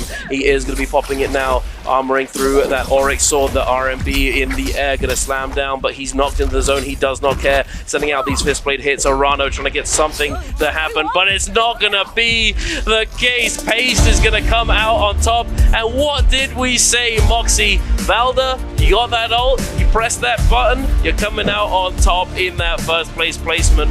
Not always guarantees the MVP, but this time around it certainly has. Paste securing that MVP in game number 3. Morris Isle pre-final solos. He's bound to be happy, but he's not showing it. He's locked in. He's ready for the next one. Isn't landing in the center. That he always lands in the center. Doesn't really go for the red jade, but the last Perdoria, he actually contested the red jade. Yeah, now Mike's going to find his weapon off drop. He's going to be looking and disengaging from Mines' position. Seeing that Pace is also here, he's going to spot the Valda, and this is this is one spot on the map, Tranquil Square. Top right of the map is very interesting because there's certain walls that just end up being grief if you try to scare rush off of them. Meanwhile, though, Spring Enclave. This is going to be where Verse as well as TTG5 put themselves in the spot. For Gold Troll picked up for Verse and blue weapons accrued, but having Matari, having the chance of picking up Fist Blades, TTG5 will go ahead onto the points of 1-2-3s with the uppercut. Can't get it, and now it's going to be Verse utilizing the F2 to try to force some pressure off of his back. Verse being able to scale rush off, gets the armor reset, and now 1-2-3, the old school mix that fades away, brings it back in, but 225 is not phased, but is putting it on the pressure, throwing the 1-2-3 himself, looking for the overhold, gets the deep fire out to Verse, and now Verse against the corner, against the fist, hold 3 is going to come out, nice tap dodge for Verse, going to get the dodge through, but 225 gets an armor reset as well. Now, second phase, 225, trying to find the closeout here. Both of them mirror each other over and over. Scale Rush followed up by Scale Rush, but Verse this time a little tricky. Goes for the crouch cancel, looks for the fishing, the parry, not able to get it, but Verse gonna fly through 225. Gonna put him in the corner again. Tough break. Verse uses his F to get out of there. The disengagement is on sublime levels of work, and now for Verse, he gets himself out towards the area inside of Arcadia. TTG5 trying to find the chase down, 2 grapples to his name. Meanwhile, we have fights over over towards the Mercury River as SS1's Pace is going up against Mike. This is going to be a blue focus stanchion. Gets avoided. He realized with Minds' spot that he's going to go ahead and try to snag a kill. 1-2's come out. Mike pressures off as he sees the burnout coming from the F and sees a chance for the bow shot. He lines it up while Pace is going to get murdered out of the blues into the neutrals. Minds gets that solo. He's going to build up his rage because his ultimate comes out. Missed opportunity for that 2-1-1. Mike invests his F skill and looks to back off for the peel for the Forbidden Seal. Nice job from Mike resetting to the no ult zone, but Minds has another idea for him. Nice block with the LB overhold. Minds fading away, but Mike can't do anything. Minds gonna stay on top of him, and Mike is gonna fall. Minds with an off-spawn performance, and finally on the board, getting his game going. We're past that halfway point. Serve. Can Minds heat up? He started really slow, but the first couple of games were a warm-up. Now he's on fire. Now the jitters are done. He's going to lock through in, and as well as Spider opting in to use his ultimate against Zeldin, who is in the Matari ultimate, finds a teleport to a blue focus. We know Spider's going to have the kiting potential here. Looking towards the inside of a building, knowing that Zeldin needs a field of view or a line of sight in order to teleport, but he goes in full frontal. F2 skill is not going to come out here. He still looks to charge up blue while Spider gets heals off. Ultimate's going to be coming off from Spider. He's going to get one heal for armor and keeps the space going. Oh my goodness, the 1-2s goes for the crouch LMBs and make sure whether or not he get the horizontal off. Can't do it, but the F skill's coming out for Zeldin to back off and disengage towards Imperium. Nice job from Zeldin trying to fake where he was going to blink to, but Spider will not be fooled. It's going to be coming in, and Zeldin with the cancel doesn't release this blue scale where Spider still not phased right now. Good chase down coming out from Spider, keeping Zelda in his crosshairs, but multiple players are going to be showing up. Polaris showing up to the party. Wait a minute, Arano showing up, Verse showing up. Now it's just not a third party, it's a fourth party. It's a festival over in the center. Lafayette's not coming out here with Spider getting a heal off. Having a lot of supplies on hand as well, right? Even though with the common armor, he's still going to be able to get a full armor heal with one powder alone. Zelda's trying to parry against Verse there, going to go ahead and fully commit towards the riposte. Hoping to see him to use the F2 to disengage here. Uh-oh, Brandoro. Can't believe it. Zelda's going to be going ahead and spacing away for with the dagger. And maybe, hopefully, backing off. But there's so many opponents around here that can keep an eye on the Matari as that Blistering Edge comes out. Arano with the yoink with that pistol shot, getting the elimination, stealing it from Polaris. Now, all day today, the pistol has been key to stealing his skills. The nice spread, the hit scan, allowing you to get that little bit of chip damage to secure kills. Arano now in the center. He stole that kill earlier. Frostov is jumping into the fray right now, but Arano going to be scale rushing up, avoiding being monkey in the middle. Doesn't want to get surrounded. Doesn't want to get flanked right now. White armor reset, though. Everyone's over here in Imperium just looking to find a last hit, looking to see where the focus fire is. The scoreboard, everyone is so evenly matched in the top 6. Even at the bottom, the spread isn't that big. Frostman's going to come out with the R&B, misses 225, swerve it, weave it. Nice dodge coming out from 225. He's keeping up the pressure right now. Has gold F with the Liam, 225's Liam, one of the most aggressive in the league, and Frostvis wants no part of it. Now, Frostvis has enough time to kind of go for the sustain right now. I know Frostvis having himself to go straight towards the Sword Tomb, looking towards the east side. For Frostvis, though, with Purple Nunnies, that's also a great 2-on-1 weapon swap to come through, especially playing Valda and then looking for a bubble into that horizontal exchange. Now, for Mike, over by the Skygaze Cove, looking for the reset as he did lose that first fight against Mines, moving all the way from the west towards the east. This is spacing away from all opponents, at least to the moment, while the fights are still occurring towards the Imperium region. For Arano, Purple Nunnies are picked up, and he's looking towards Zeldin as the Matari. It was, a target he's been looking around for. 2 eliminations for Arano this whole entire time for this round. We have the Romy Yangs to be coming through for the map selection. The player's going to be making their way towards this, but looking towards the northwest, that's where we might end up towards the Azov Peak, potentially for the location. Arano, known for his V2 Liam. He has so many tricky spots where he can trap you as you're coming out of Yang, as you're going for Yang. Speaking of waiting for Yang, we're going to have Pace and Wu Fei going at it. There's no free Yangs anymore. 3 players going to be contesting with it, but Pace has to take it, has to stall out for 45 seconds right now. Both Wu Fang and trying to get the stagger onto Pace. Nice job from space, isolating his opponents, putting them against each other, but Wu Fang is going to look for the arm, but he is going to land it onto Pace, and now Pace has to debate. Do we force the ultimate out here? Do we try to land a parry? He looks like he's going to scale it. He looks like he's going to keep stalling. Nice Clang, denying it. He is going to release so into it. Pace, no combo break left. Has to be careful right now. Both of these players can find the flank of them. Has to keep track of him. Nice job from Pace. Taking the skies, trying to get him on their side. His ult gets forced out, though. This is going to be an early ult because he's going to have it for at least 18 seconds, right on the dollar of the time for that remaining portal pass to be used. For Pace right now, Star's going to keep the pressure on. Fist Blade's on action, looking for the Clink, looking at 6 seconds left on the timer. Throws the first spear, gets caught into a jump homie missile hit coming from the Fist Blade's. Pace looking to get right in there, and he is locked against Polaris. Syra versus Valda. Purple pistol on standby for Pace. No specialty J's, but has that dagger and the fan in his slots. For Polaris, though, remember, Blistering Edge as well as having that pull sword. So having Syra on that pick to go for the out-sustainable damage, this is going to be where the fight comes to the start of it all in the first round. Yeah, Polaris coming from trios right now is going to opt to use this pulse right now. Both shots going to be coming out, peppering each other with some ranges, but Pace is going to initiate, throwing out the focus attack. He is going to get R&B though, forcing out the ultimate, and now Polaris going to respond with his ultimate. The beams are coming out. Pace using the line of sight, using the pillar, scale rushing out, denying some of this damage. It looks like Polaris is going to opt to start healing right now, lift up his health a little bit, but Pace using the ultimate to trade this out. Both are going to take this reset, and we're going to go on to the second phase of the fight with Pace with the opener. Shark Bait, hoo-ha-ha, there's a bow shot, there's a parry, there's a Clink coming out here as Pace looks towards a double blue focus release. That's the classic though coming in here as Pace gets the slap motion coming out, another bow shot makes it happen, tries to force the wall, it's forcing the pillar, a little damage here and there, it goes a long way. Pace gets caught, one R&B, anticipating that from Polaris. But Polaris is still looking for those range shots, and we have 50 seconds left on the clock. One horizontal might come out. Polaris looks for that blue focus for the Blistering Edge, tap dodges twice in a row. Pace is just looking to go ahead, sticker it on up because he is just going to go ahead and just breaking the toes off of Polaris in this fight. Pace, last hit situation, is going to throw the blue right now, but Polaris has his combo break, going to come from the top of his, he's going to land the flank. No, he's not. Pace ends up going in, but the scale rush comes out of nowhere, and Pace is super surprised. Yeah, he's like, whoa, I got that. Now it comes down to the victory. Him and Spider have been able to pick it through as well as Mike, but a Heaven's Watch fight is occurring. X1's Wufong getting pressured out by both Star as well as FPX's Verse, and Wufong having F invested, hasn't thrown that wisp yet. He hasn't started that cooldown cycle, Raven. Yeah, Wufong, the lone Temmie against Star and Verse. Keeping up the pressure, the fists are out. He does have multiple armors to work with, has the fan on deck, making his way around here. This building really, really good for kiting, but Wufong still in the crosshairs of Verse, and now Matari Dash is going to be coming through, not be able to land it, but Star leading up the flank, doesn't want to lose sight of that. Wufong doing his best to survive in the situation, but his moves are keeping him alive. Might be a chance for Wufong to find an armor, but it's not going to be happening. There's a lot of blue troves left unopened.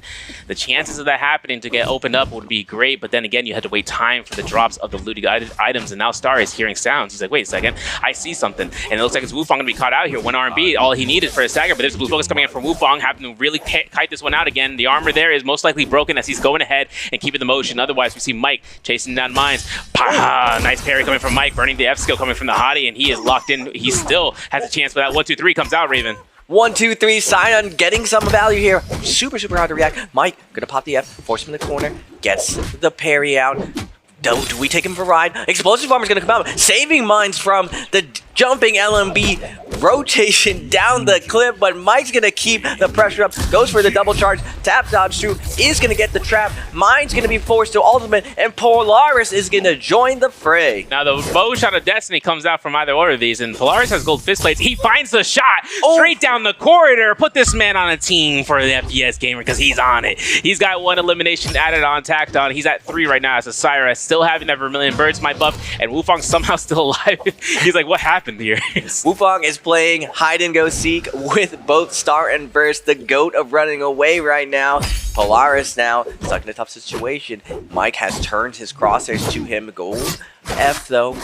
And the gold fist doing a ton of damage to Mike. Press against the corner. Follow-up's gonna come in through. Mike's gonna cross up. Polaris gonna cross up. We're dancing. We're weaving left and right. Jumping LB's gonna come out. Mike's taking a ton of chip damage with the 1-2. Doesn't get the wake of Clank. F is gonna come out. Mike's gonna keep up the pressure. Doesn't want to back off right now. He's looking for the stagger, but Polaris is gonna go with the jumping LB. Wants to Clank though. He is gonna follow through. And Polaris got Mike's number today. Call me if you get lost coming out from Polaris, and there's gonna be 4 eliminations. Mike still having that Vermilion Birds might.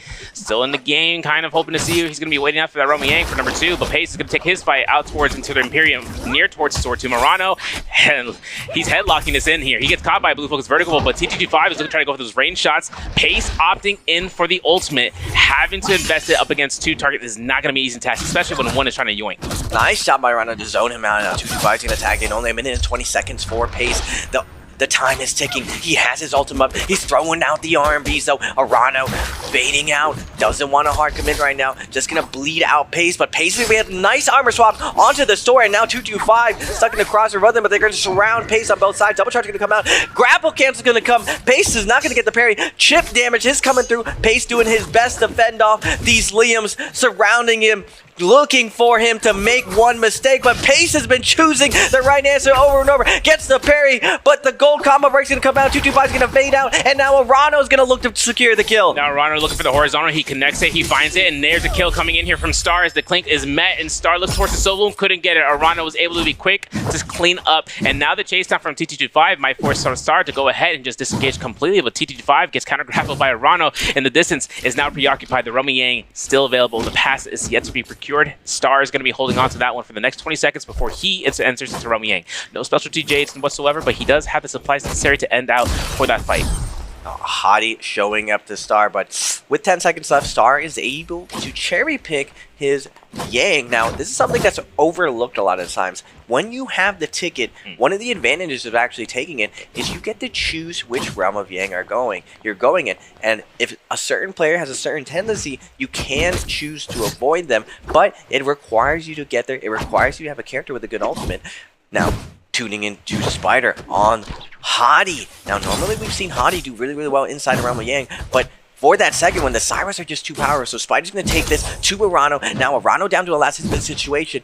Spider, though, one of the most deadly chase downs. Here's Arano under his feet. Can he secure the kill right now? Arano's going to scale rush out, but the red shade's gonna come out. It's gonna save Arano's life. That 1000 HP heal is gonna come out, and now Spider has to disengage. This is tough for Spider. Now he is not gonna be the one to aggress upon, but TT5 instead taking it to his stead of finding a Hottie, I should say, in the lone midst, and this is gonna be where the cornering off begins, going straight towards the Hall of Eternity and just trying to stay put there. Star, though, up against Polaris. Polaris being the first person entering the Romy Yang, being able to win it out, and now in this Romy Yang, his fight begins. He's got gold fist blades on standby. He opts in to use the bow into nunchucks as well as his primary weapon. Fist Blades 1.0 comes out from Star. There's a click. There's going to be the F investment. Polaris looking for that mid drop down for Blue. He's eating up a lot of damage here and forced to pop gold.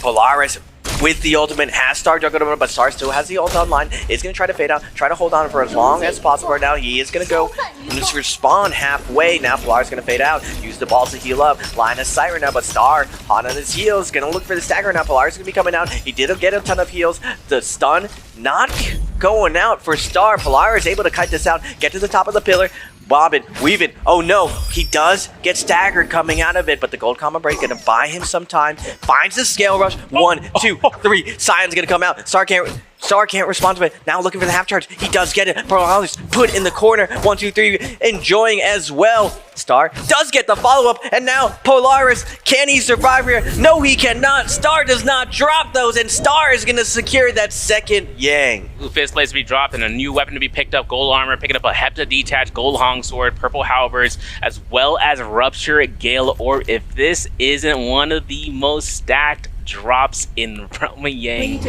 I've ever seen. I know TT25 is like, I feel the disturbance in the forest, because he's a Cameron avid enjoyer. If he finds himself picking up that Rupture Gale, if Star falls down somewhere in the midst, he might have a chance of just going ahead and utilizing that. Star still having to find a cannon, but having the option to find a longsword is even better, especially with Hepta detached the animation, just to surprise your folks.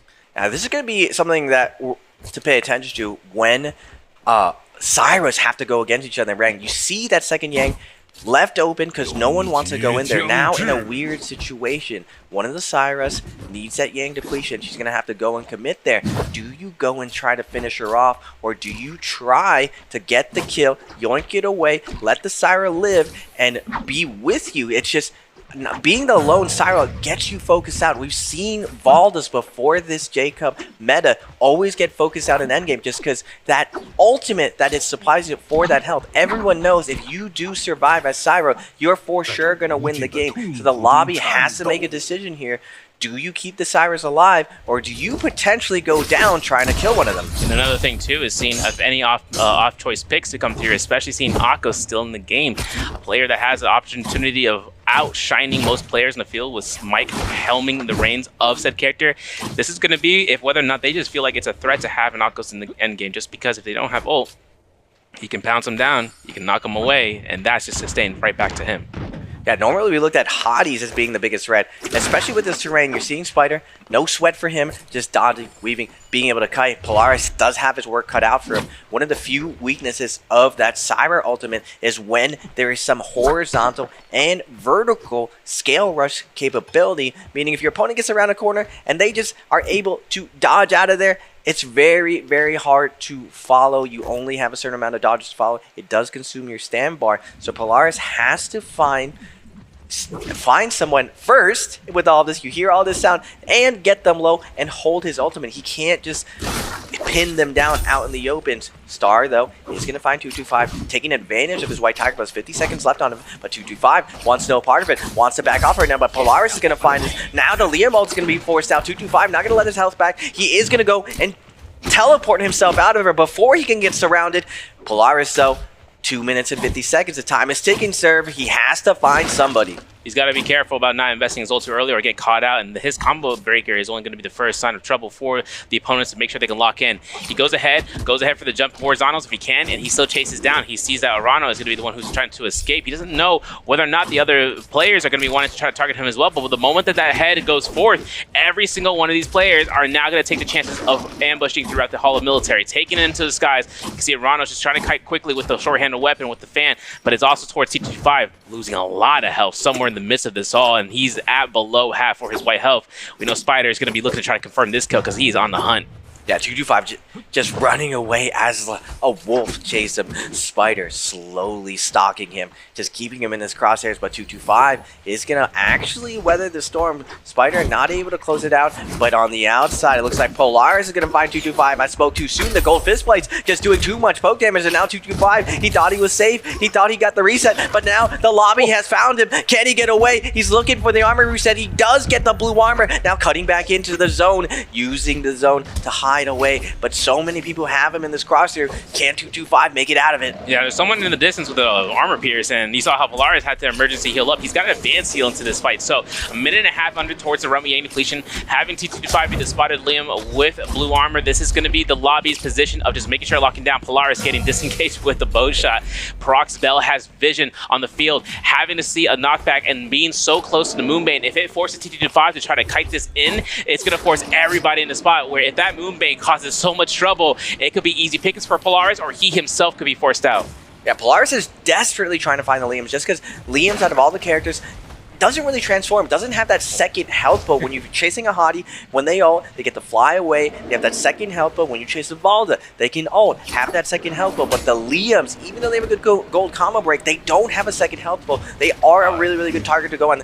The Cyrus are desperately trying to find this Liam, but the problem is 225, he just knows how to run. He got the track shoot on, he's dodging, weaving. The Moonbane has something to say though, taking all of his armor out, but Polaris does have a different Liam in sight. Arano is going to pop the V2, throw him in, and Star is going to betray. He is going to take down Polaris instead. Polaris with the last hit situation, forced to pop his ultimate, looking to heal up right now, but he only has 20 seconds. Who is going to get the kill onto Polaris? They can maybe position. Star is looking to hide out here, repairing, getting ready to flank out, while Arano opting in to use the V2 against a hottie who was just anticipating it. Spider looking for the parry, and hottie ultimate doesn't get it. Arano not dashing forward as Spider was anticipating. Again, he's just outmaneuvering him right now, but that level 3 swing comes so strong, so quickly, that Spider finds his third kill, and the Soul Bloom as it instead goes in his direction. And meanwhile, T25 getting chased out here, and there's going to be Star forcing out the pressure, and now T25 from blue down to common.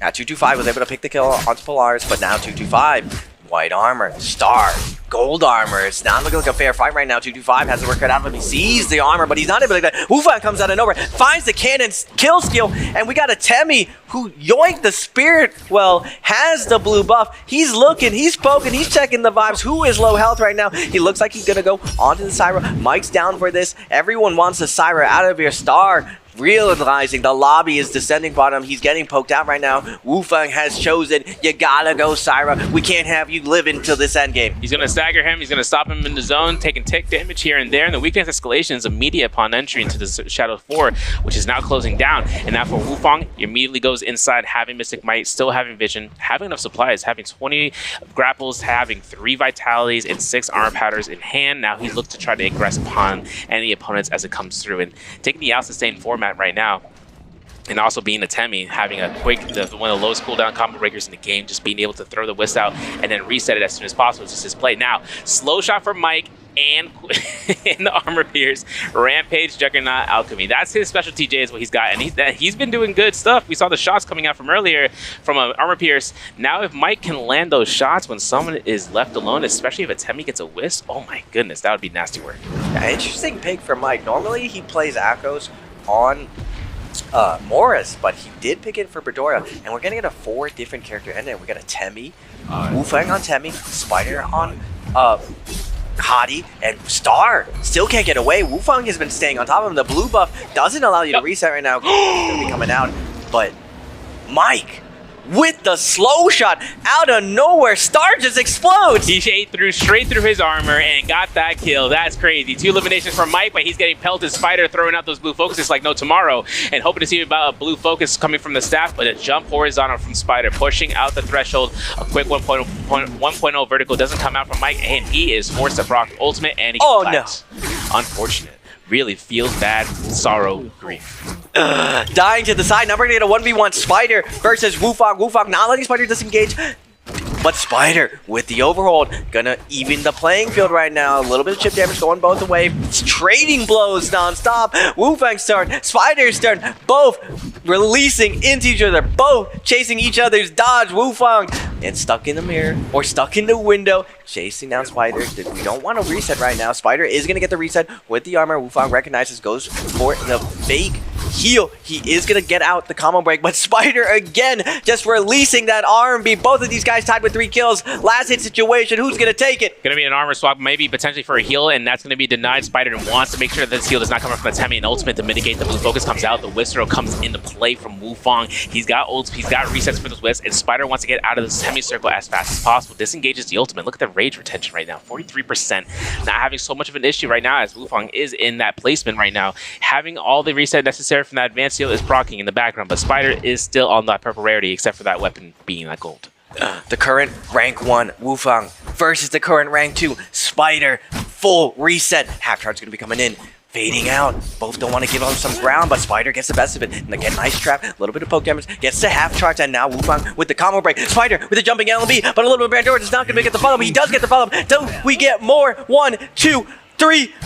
Little bit of a light attack, and Wufang is going to fall to Spider. He makes it look so easy. Having all of this terrain in his advantage and been able to force out Wufang to want to take that fight, especially having gold armor. It didn't work out in the end. The damage overseeded all. And now with the 4 points picked up, Spider taking in 7.8 points from that round, having to be MVP, and ending out round 4 as a hottie to make it through. It's been a while now that Fist Blades have been out. We've seen it being tuned down, tuned up, messed around with it. Overall, we'll see whether or not it's going to be Pain or Gold. Yeah, Spider, a hot drop with Polaris. Frost of his verse, and Wufang, Spider, luck of the draw, is going to find that spear and white armor, but so many people left here. Spider is going to slow it down by 225. I thought he was going to get this uncontested. I thought he was going to get Puzzle uncontested. No, he is not. He does get the Firefly, does get the ultimate. Star is going to get blown up. What can he do? The daggers are coming down. 225, quick with it, able to scoop up those Fireflies. Now Zeldinch finding himself a purple rarity dagger, and Mike as well. No, purple fist plays on Zeldinch. Goes for the jump horizontal. Looking for the 1-2s here from Mike. Look for the whole blue focus. Watching out for the wild sweep from the fist blades. That's the shadow step that comes out from the motion, and Zeldinch gets a reset. So does Mike. Common armor on the ready in case he... Two common armors on the ready. That means this man can go into fight and come back, and then Zeldinch takes the opportunity to ambush him in his own building. Yeah, Zeldinch with the purple fist blade, putting up the pain onto Mike. Chip damage is going on. Mike's stuck in the corner, but is going to half charge, find his way out of here again. Clogging the lane, hit him with the light attack. Stop following me, Zeldinch.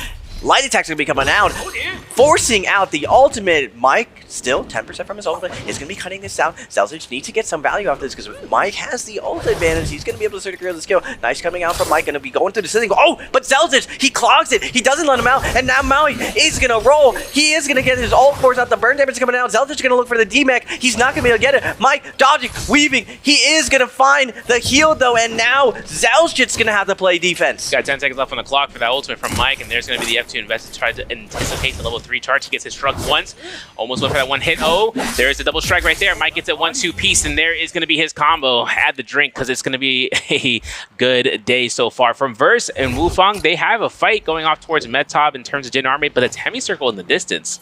Kind of curious seeing if Polaris was the case in terms of backing off from a fight that he recently had, considering that with Wufang in the mix of things, he sees Arano, and he might go for the chase down, even with Arano having better armor in the end. Yeah, Arano, blue armor, and this mosh pit, this hot drop off spawn still going on. And Verse looking for the drop down. It's not going to be able to get it. Everyone's moving a little bit too fast, but Verse stalking, trying to find Arano slipping right here. But Arano wisely sensing the danger, sensing the surround, is going to be backing up. Now going back to the puzzle, back to the center. This is 225's landing spot. He's known for this area. He fights everyone off. If you come here, this is his lair. He is going to be chasing down with the grapple star, just going in the circle, using the scale rush, sealing over and over. He doesn't want a hard commit right now, doesn't want any of this smoke. 98% on 225's ultimate. If he's able to connect to Star, Star's going to be in a world of hurt. Yeah, and also taking the time to loot up there, knowing that the chase might not actually come to his benefit, yet he will still look towards chasing down the Zipping Ying. For Mines, taking a blue focus to the face, Wufang in the background with a crossbow bow. Arano, remember, Temi has that twist available, goes for a parry off against Mines, and those crossbow bows going to do a little bit of shit there. There's a kill steal coming from Wufang, and he throws the blue focus, but it's tap dodge. Arano's been anticipating that one, and gets himself in the kiting for the scare rush. Doesn't get it, goes for the uppercut, F skills invested. Now it's up between the two of these of whether or not Arano can confirm a chase down potential. That white armor on Wufang's gonna get stripped from him. He is gonna ult up. Arano trying to desperately get out of line of sight. He still has a Temi ult up. Syra staying on top of him though with the scare rush. Gonna be able to line of sight. Has that verticality. Is gonna get out of there. Wufang desperately tries to get the stagger. He's able to get it, but he runs out of stamina. He can't reach. Oh, he can't reach. Wufang desperately trying to find the secure the kill. He's unfortunately not able to land it, and now he has to worry. Now he's in ulti disadvantage. That Temi ult going to come back, and it's going to come back with a vengeance. I know Wufang's like, Ma, can I get the cookie jar? You know, and realizing looking up, he can't reach it. So that's an unfortunate circumstance for him. Yo, no leche. Now, Spider, he's over by the end of the dunes. 18 grapples. The person that was on there, they didn't want to go ahead. That he saw that he didn't want to try to take the anticipation. He just had common armor and a blue weapon. But Mike, over by the Camel's Hump, chasing down Frostmas in the corner. F skill investment from Frostmas. Scare Rush confirms against Zeldinch, who is also trying to take the approach against Matari. Now, for Mike, Purple Faceblade, it's going to be a bit more damage for Frostmas here as his armor is around at 450. Now losing all of it. 1, 2, 3 is confirmed. Waiting for the rollout. Frostmas might get pistoled out between both these targets. Mike is going to find the kill onto Frostmas as the pistol shots raining down on him, and now Zelzich is going to be fading out. Doesn't want any smoke. Is going to just be running away. Doesn't want to engage with Mike. Wants to look for that first round. Yeah, and like I was saying before, the Temi ult's going to come back with a vengeance. Wufang fading it out though, being able to deal with Arano's pressure, but Arano is so evenly matched with him. Light attacks will be coming out. Arano jumping down, looking for the commitment. Whoa! Arano down to the last hit of the situation. Wufang's just throwing it out. Arano's not ready to parry, and Wufang's gonna take it. And got the cookie jar finally. Got his second elimination. Chocolate chips on board, on standby. Spider though, kiting around for the Rummy Yang, having now blue armor, and has himself to try to spot the bush if anyone's trying to hide out. Polaris is in the vicinity though, and Polaris playing Liam against Evalda would be an interesting fight. An erudition reveal from Spider as it comes through. We saw players use erudition in the past that just goes ahead and do a massive amount of damage, and a massive amount of control comes from that Jade. Nonetheless, for Verse, purple armor, purple dagger, nothing could be better for a Syra going to Rum Yang with this, and as well picking up a Rampage, a Scion Fang as a Jade as it comes out, has the Hong Sword, it has the defensive spot for the next minute. Obviously, T25 up against Wufang. Erudition on 225, releasing into Wufang. Wu Chen, one of the counters to Syra, does really, really well in the 1v1 versus Syra. And 225 again gonna release that erudition, sending Wufang flying. 225 letting him know no free Yangs in 2024. You fight for every single Yang with 33 seconds left. Wufang staring down 225. He needs to get in there. Most of Syra's benefit is scaling up from these Realm of Yangs. Her ultimate, very, very hard to escape from when your opponent is stuck in the center of the Realm of Yang. You've seen a ton of Valiant. Now on the outside though, Syra does have opportunities where she can struggle. It looks like 225 is going to pre-pop his ultimate with 8 seconds left, daring Wufang to try to come in. He's like, come on, take the fight. And he enters the field of play. Okay, 1-2. There's a V2 tap dodge. We went into the Realm of Yang. This means T25 is like, you know what, let's wait it out. Because I know that's a Syra. I don't want to take the fight. In this case, Wufang takes the fight against Pace. Justina versus Syra. Ooh, this is going to be a fun fight because this is V1 Justina coming up against. But we're actually going to switch over. Polaris, common armor with fist plays a purple rarity against TT25, fully decked out, playing the Wu Chen. Nonetheless, against a Liam, seeing how it goes. Yeah, jumping out with me to Polaris trying to fade out right now, flanking with Polaris over a double clank. Oh my goodness, we're in a movie right now. Triple clank gonna be landing on the floor. Scarecrow's gonna be coming out, looking for the overhill, not able to get it, but the erudition's gonna come flying out. Polaris is gonna force the combo break out, sitting on top of the pillar, trying to find a heal right now, but 225, where you going? No heals allowed. Sun kick's gonna come out. 1, 2, crouching LMB. Polaris cannot survive. The white armor is not enough. You going nowhere. Everything comes out from Spider for a headshot. His Verse has ultimate ready to go, but he's not using it yet. Spider's preemptive with it. He's going to go ahead and launch it down for a jump forward, jump vertical, really. But he knows he's got the mitigation necessary. So Verse using ultimate right at the first spear, catching the dazzle, burning time for that Valda. There's going to be the second spear coming in a second here. I know Spider's not going to want to use it, but he's going to have to just to mitigate those attackers. Look, Valda can't do anything. And we got to remember, Spider has erudition as well in the game. Gets caught by another dazzle, free tick damage. It's a LMB, RMB, making sure to hold the horizontal. He releases it. The Assassin's Lunge comes out. It's revealed now for Verse. The kill potential was there. Now it's no longer, but there's still a chance. Spider having erudition to try to throw it out. If Verse can sense that, he could possibly fish for a parry. Verse has been dominating this fight the entire time. Now Spider down to his last little bit of health, but erudition has been coming out. Verse gets his armor, almost stripping him.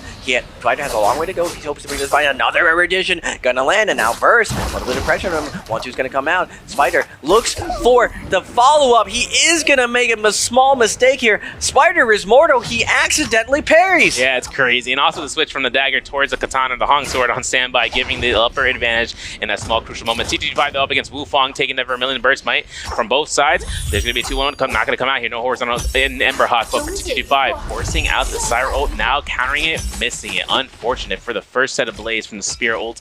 TT5 has the second cast, needs at least 2 heals off if he can try to take the fight back up, because Wufang's fully resetted and he's going to go right back in for sure. Yeah, with 1:40 left, Wufang said definitely put on the aggression. Lots of time to find this kill right now, but Spider, 3 minutes 50 seconds. Yang depletion, we need to find a kill right now. He does see 2 people fighting in the distance, 225 and Wufang going at it. Spider, here's the Wu Chen, all going off. He's gonna drop down with the erudition, flying in, stripping 225 of his armor. Erudition's been coming out, but this time Wufang's like, get that out of here, we're gonna get that parry.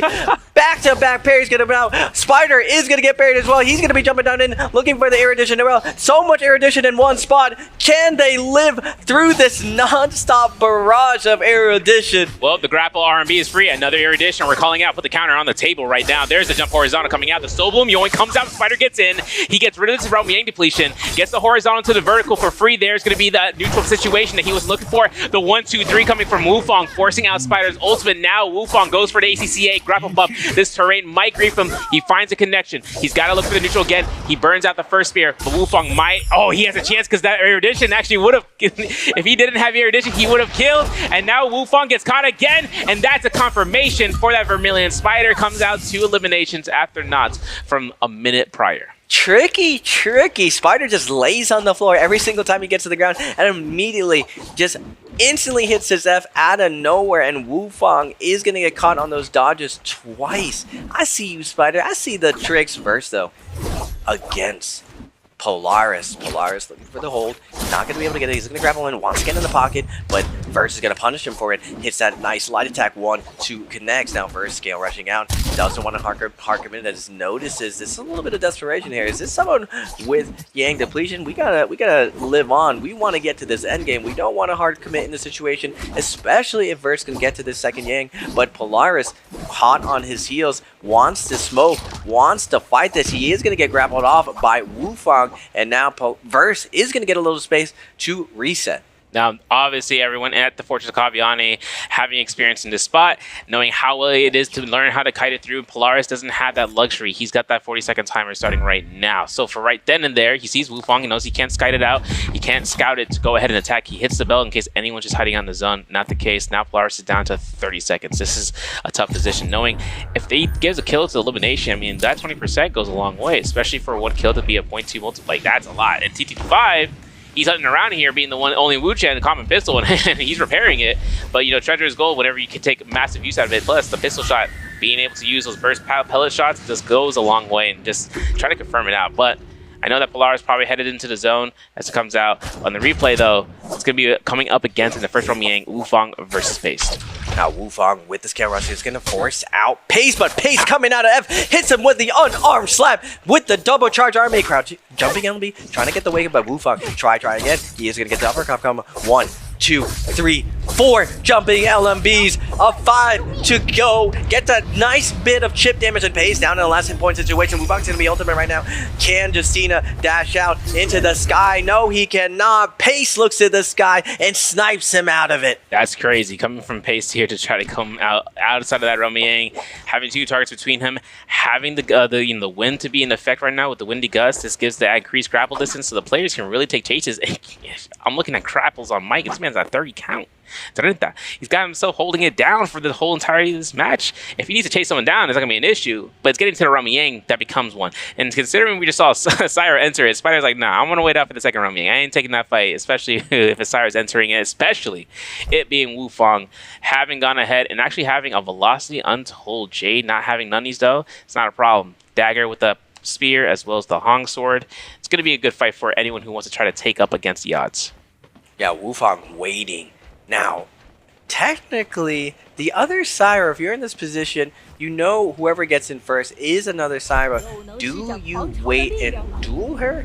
Or do you wait for someone else who might try to go in third? And it looks like Spider on the ball, though, trying to snipe it out, trying to see if he can get a Yang for free, looking to go in second. He knows that Syra's going to be waiting first, but Star is going to be coming in with the zipping. What a brave soul. We haven't seen much success from zipping inside the realm of Yang. Will Star have something new prepared for us, sir? Well, he's got himself with a Vajra script, so if he throws a blue focus and a wild haymaker motion, that's something that commonly happens with a fan and dagger. Could come through here because, you know, Wufang is going straight offensive mode, and he is going to release those blues. There's a parry. This first Vajra script coming out here. A jump R&B confirms. Now we're going to see the V1 coming up from Star. He's looking to try to anticipate the crouch LMB to the R&Bs now. Forcing the clink. Going again for another soul break. Wufang goes for an uppercut. Scare rushes instead, finding himself and just switching over to the Hong sword, just looking to try to catch as much range on a horizontal aspect for him before Star's ultimate ends. Oh my goodness, Wufang's chase down is sticky. He's staying right on top of Star, working Star, going. A nice half charge going to come out. He isn't going to get the follow-up, though. A little bit of delay on the LMB confirmed.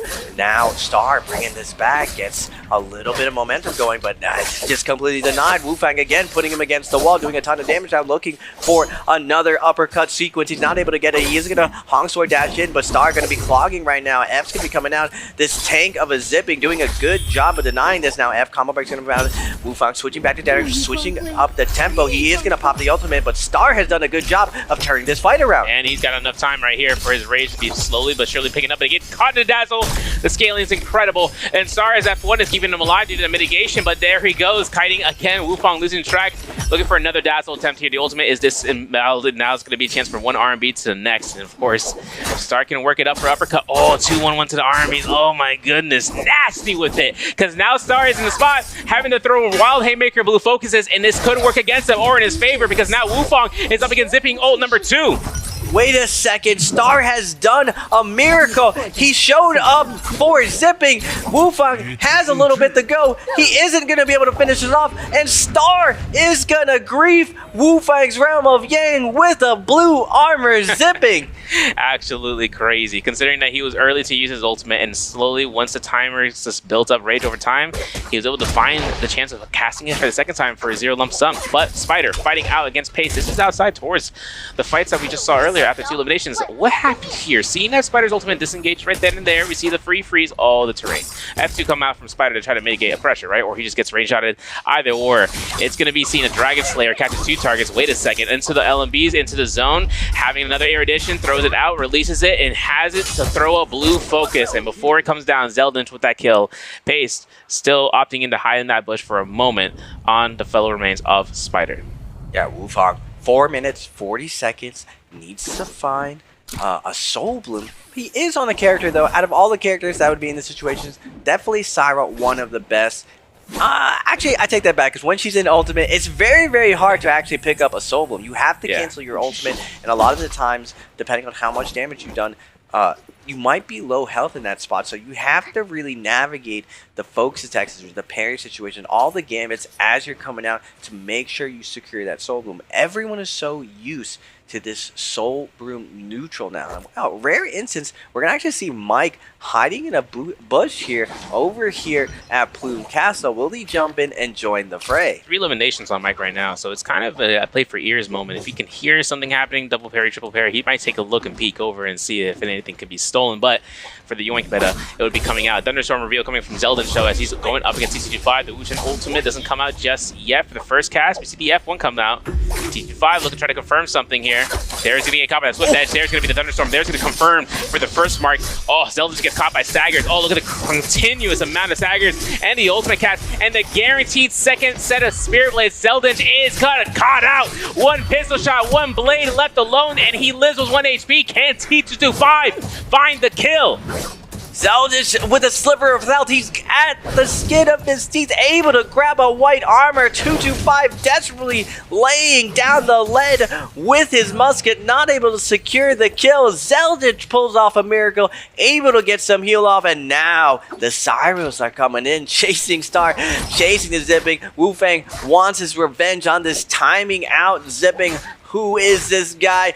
R&B repeatedly into Star's back. Wufang just laying down the light attack. Star is going to again get that scale rush going again with that fan. Run him in a circle. Wufang, this has to be frustrating for him chasing this Zipping. Of course, through 2.5 minutes on the clock, and Wufang has a waltz to his advantage. Looking to try to scale rush, misses it. Star goes in the opposite direction, and it's still a chase game. Otherwise, outside of that salvation podium, Zeldin is up against Verse, and having to see Zeldin with no skill, no ultimate ready to go here is a dangerous predicament. He's got Thunderstorm for a little bit of heal back. If he ends up throwing that out and it works in his favor, that's heal back. If he gets parried, it's over for him. Forward has Syra though. Procking null. Chasing down. Moonbane circles left and right. Gotta be careful about this one, dog, because I know Zeldin is gonna go ahead and have the space necessary as Verse just can't close the distance. So he switches over to Mike and trying to find Mike out if he can try to lock him down. But of course, you know how Mike is gonna go through. He's gonna wait it out and he's gonna go ahead and prowl on the hunt. Yeah, Verse does get the full heal off as he's coming through. Cuts right through the center of the Moonbank. You taking the chance. He did have full health. Nice calculated risk from him. Mike is going to find the other Siren, though. Remember, Wufang does have Yang depletion. He needs to find a kill right now. He is going to invest everything into Mike, but combo break is going to be coming out. Wufang in a desperate situation is going to connect to Mike, but Mike still has his ult online, is going to use this fight to get a nice reset. Wufang, though, he has no choice here. He has to take down this hottie. This hottie is Mike, and he has a pillar to scale rush on. Wufang, 1:20. Can Mike sweat this one out? Gonna be a chance of seeing because Star is now trying to hunt down Mike, and as it comes out towards it, Verse is gonna go through and be the one tailing him behind. Wufang having the R&Bs in his hand for the fan would catch someone out before they realize they get caught. He's gonna wait for the Spirit Well though, as it's gonna be spawning out here. Got 1 minute on the clock. Got just enough time to try to make one active motion work in his favor because Star is on set pole sword. That amount of R&Bs that can come through is going to be only dependent if someone is locked in place. The salvation podium walls going to work against him in his favor, but he's going to see a chance here because Wufang wants to try to continuously get this hottie out the game, get him out. Yeah, Wufang, 36 seconds. It's getting desperate right now. 225 is going to be jumping in, but Wufang just doesn't care. He's just releasing it to anyone. The Ballista's going to be coming into play from the outside. F's going to be coming out from the Wushen of T225. He's getting out of there. He's looking for the scale rush. Wufang desperately trying to chase him down. Is going to get the late phase. He's going to get a little bit of stagger, but at the top roads, 225 is going to change his defense into offense. He is going to pop his ultimate, but first is going to find the kill, and Wufang is going to get his soul cleansed at the last second.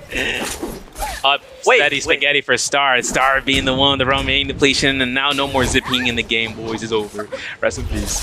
4 players, though, are going to be going up against, or 2 players, I say, as Cyrus with Wufang and Verse.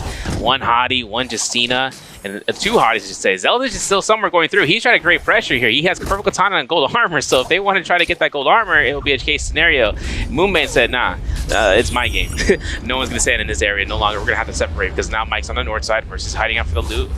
Got a couple of seconds here. Got to be careful of this engagement. They're going to try to see if they can pick up any J's of value, but there's nothing here besides, you know, a poison splash on that body. So for Wufang, he's going to be spacing through. Zeldin, though, hiding out Thunderstorm, having Earthshaker, may not use that one Jade, but he does have Quick Charge, and he does have that Erudition to be picked up alongside using Swift Cut that we saw earlier. Yeah, 80% Moonbane's going to come in, splitting up the lobby. Everyone forced to the outer circle. The Hotties, Mike, and Zalcic going to be facing off to the Cyrus. Who is the odd man out, though? We got we haven't seen Phase at all on the Justina as the fights are going to be going down. It looks like Mike wants the first blood. Wufang doesn't have no armor to his name. Going to be fading into the Moonbase right now, and now Verse going to be engaging on the Mike, but Mike has his crosshairs set onto Wufang, and Zalcic is going to activate, looking to last hit the situation. He does get the counter grapple, and now Wufang fading out with the blue armor. Verse comes out of nowhere. 1, 2, going to be coming out, forcing out the ultimate, and Mike able to force the Cyrus into a bad position. Now Verse has those locked down on Pace. The laser being 20-meter range. You know, this is tough for Pace. Activating F2, I don't think it's going to work, dog, because laser beam goes through the frame. That's going to be it. That's Pace going down. That's Verse picking up his 4th elimination in that solo. Wufang down is similar, though, this time on Syra at a load up to the point where his HP isn't so hot. He's going to force himself to heal up. He's going to take the chance of just going as much as he can for the 16-second duration ends. For Wufang, using the corner here, he's trying to create high ground. If he could try to kite immediately once that ult ends, he could then scale rush out to try to complete the heal. Blue armor, he's over by the ballistas. Mike and Zeldin still looking to see what the loot is coming up on that body. Now, Mike did have Cloud Weave earlier, so whether or not he finds better fist blades, it comes down towards this scenario. Now, I'm curious to see who wins, Hotties or Cyrus in this situation. Hotties have been the most dominant endgame characters, but now with Syra being put in, we've seen Syra really contest that point. Mike, though, one of the best Hotties to ever do it. Wufang's coming in with the scale watch. Get the uppercut onto Mike. 2-1-1's not going to land. The pillar is going to save Mike from that damage, and now Mike going to get a nice reset here. Verse taking a fight with Zalcic on the outside, but Wufang is going to get dove onto by Mike again. 1, 2, ult 3. Scale rushing up. Wufang's going to deny this damage, set up on the high ground, but Mike again initiating everything in the lobby. Now Mike having to get that gold Hong sword in his hand is now going to be going ahead, dash arm being the heck out. Switching over to Nunnies really quickly and just make sure he has that in that second slot. Gets parried. Sword try griefing Verse after successfully getting the parry, now forcing into the fist blades of purple rarity as Mike switches the dagger from his Hong sword just to switch up the switch up. Nice F or nice LB coming out from Mike. The combo break from Verse is going to back him off. Assassin's Clutch is going to be revealed now. Verse with the half sitting on the outside, but out of nowhere, Zalcic with the flank. Both the Hotties have their armor stripped right now. Verse is going to keep up the pressure onto Mike, and Mike's ult's going to be forced out, taking to the skies. Can he find the heal? Verse is going to slow it down. We're going to look to go to a round 2 serve. Nice reset going to come in, but Mike's going to pepper in a little bit of damage. He's got a little bit of heals here and there. He's now down to 3 vitalities and 5 armor patterns. Being able to pick up vitalities there, now up to 4. Zeldin still, he's getting red. He's seen how many times he threw out that swift cut into the thunderstorm. Now they're going to be reading out the anticipation of it, forcing his own ultimate. Now has to take the time to heal his own armor bar and his health, while both Cyrus wouldn't dare take it earlier. Now they're in that position of going ahead and doing the work. Yeah, Zalcic, no armor to his name. Musket shots coming out, bobbing, weaving. Not going to be taking damage as they turn in this defense into some offense. Looking for the triple charge. Zalcic is going to take all the way to the sky, jumping out, but a scale rush coming out of nowhere with a pulse sword is going to chunk his health down. Now Verse coming in hot, looking to put on some pressure, but Zalcic with the double charge is going to cover his landing right now. Parry going to come out from Verse, trying to stay on top of Zalcic. Doesn't want to let him take a heal. Grapple's going to come out, light attack's coming out. Zalcic getting chipped down to super low, but half charge is going to come out, getting Verse down, and Verse is going to trade out heals. He's going to be going ahead and trying to back through. He catches an ultimate, cast against Mike.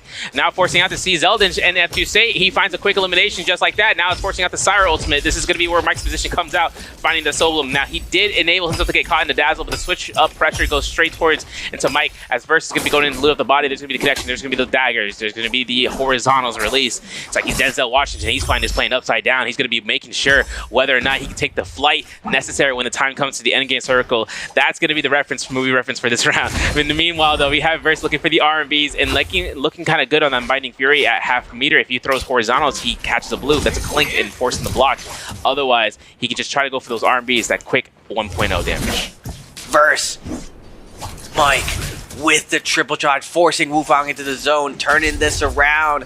2 Syros coming in, the betrayal of the Syros. The zone is closing in. Everyone wants this last kills. Everyone's tied at 4 kills, but Mike's gonna steal this away, and now Mike gets the Soul and Verse on top of him. Looks for the lighting top with this, but the Invis is gonna grief Verse. He can't lock on. I spoke too soon. We got the parry against the wall. Ult's gonna be coming out. Mike, where can he go? There's only a little bit of zone go. There's nowhere to go. He's gonna get put in the microwave and cooked up, and Verse is gonna secure the win. Verse with these MVPs like it's no problem. Picking it up once more today, especially on the finals day. Doing good work on Osiris, especially considering the hotties were just roaming out the lobbies and seeing how Zeldin was forcing out his hand in most scenarios, but great job coming out, utilizing said character in a way and a fashion. He's not afraid to invest the ultimate, I'll say that for sure. He went crazy and just making sure he can cast it as often as possible, and especially coming out once the enemy opponent's ultimate ends or beginning right now, as Seswinery is our beginning point of interest.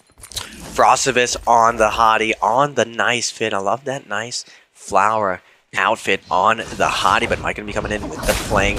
Gets the R&B focus attack, gets the lift up. Mine's down in the last hit situation. Mike desperately trying to get that last hit, but Pace flying in. Pace is gonna get that last hit with those dual blades, but Mike is gonna let him know that was a bad idea. Now you're gonna be in my crosshairs. Now I want to take you down for stealing my kill. A little bit of movement error though. Pace gonna have an opportunity to scale rush out of here, but he's gonna hold his ground right now. Mike has him back in the crosshairs. Pace desperately trying to go out, goes for the light attack into the parry, gonna use the F to dash through, and he does get the dazzle to line of sight. That's absolutely working in Pace's benefit. He's got Mike has a pistol, so all he needs to do is one pot shot to the next.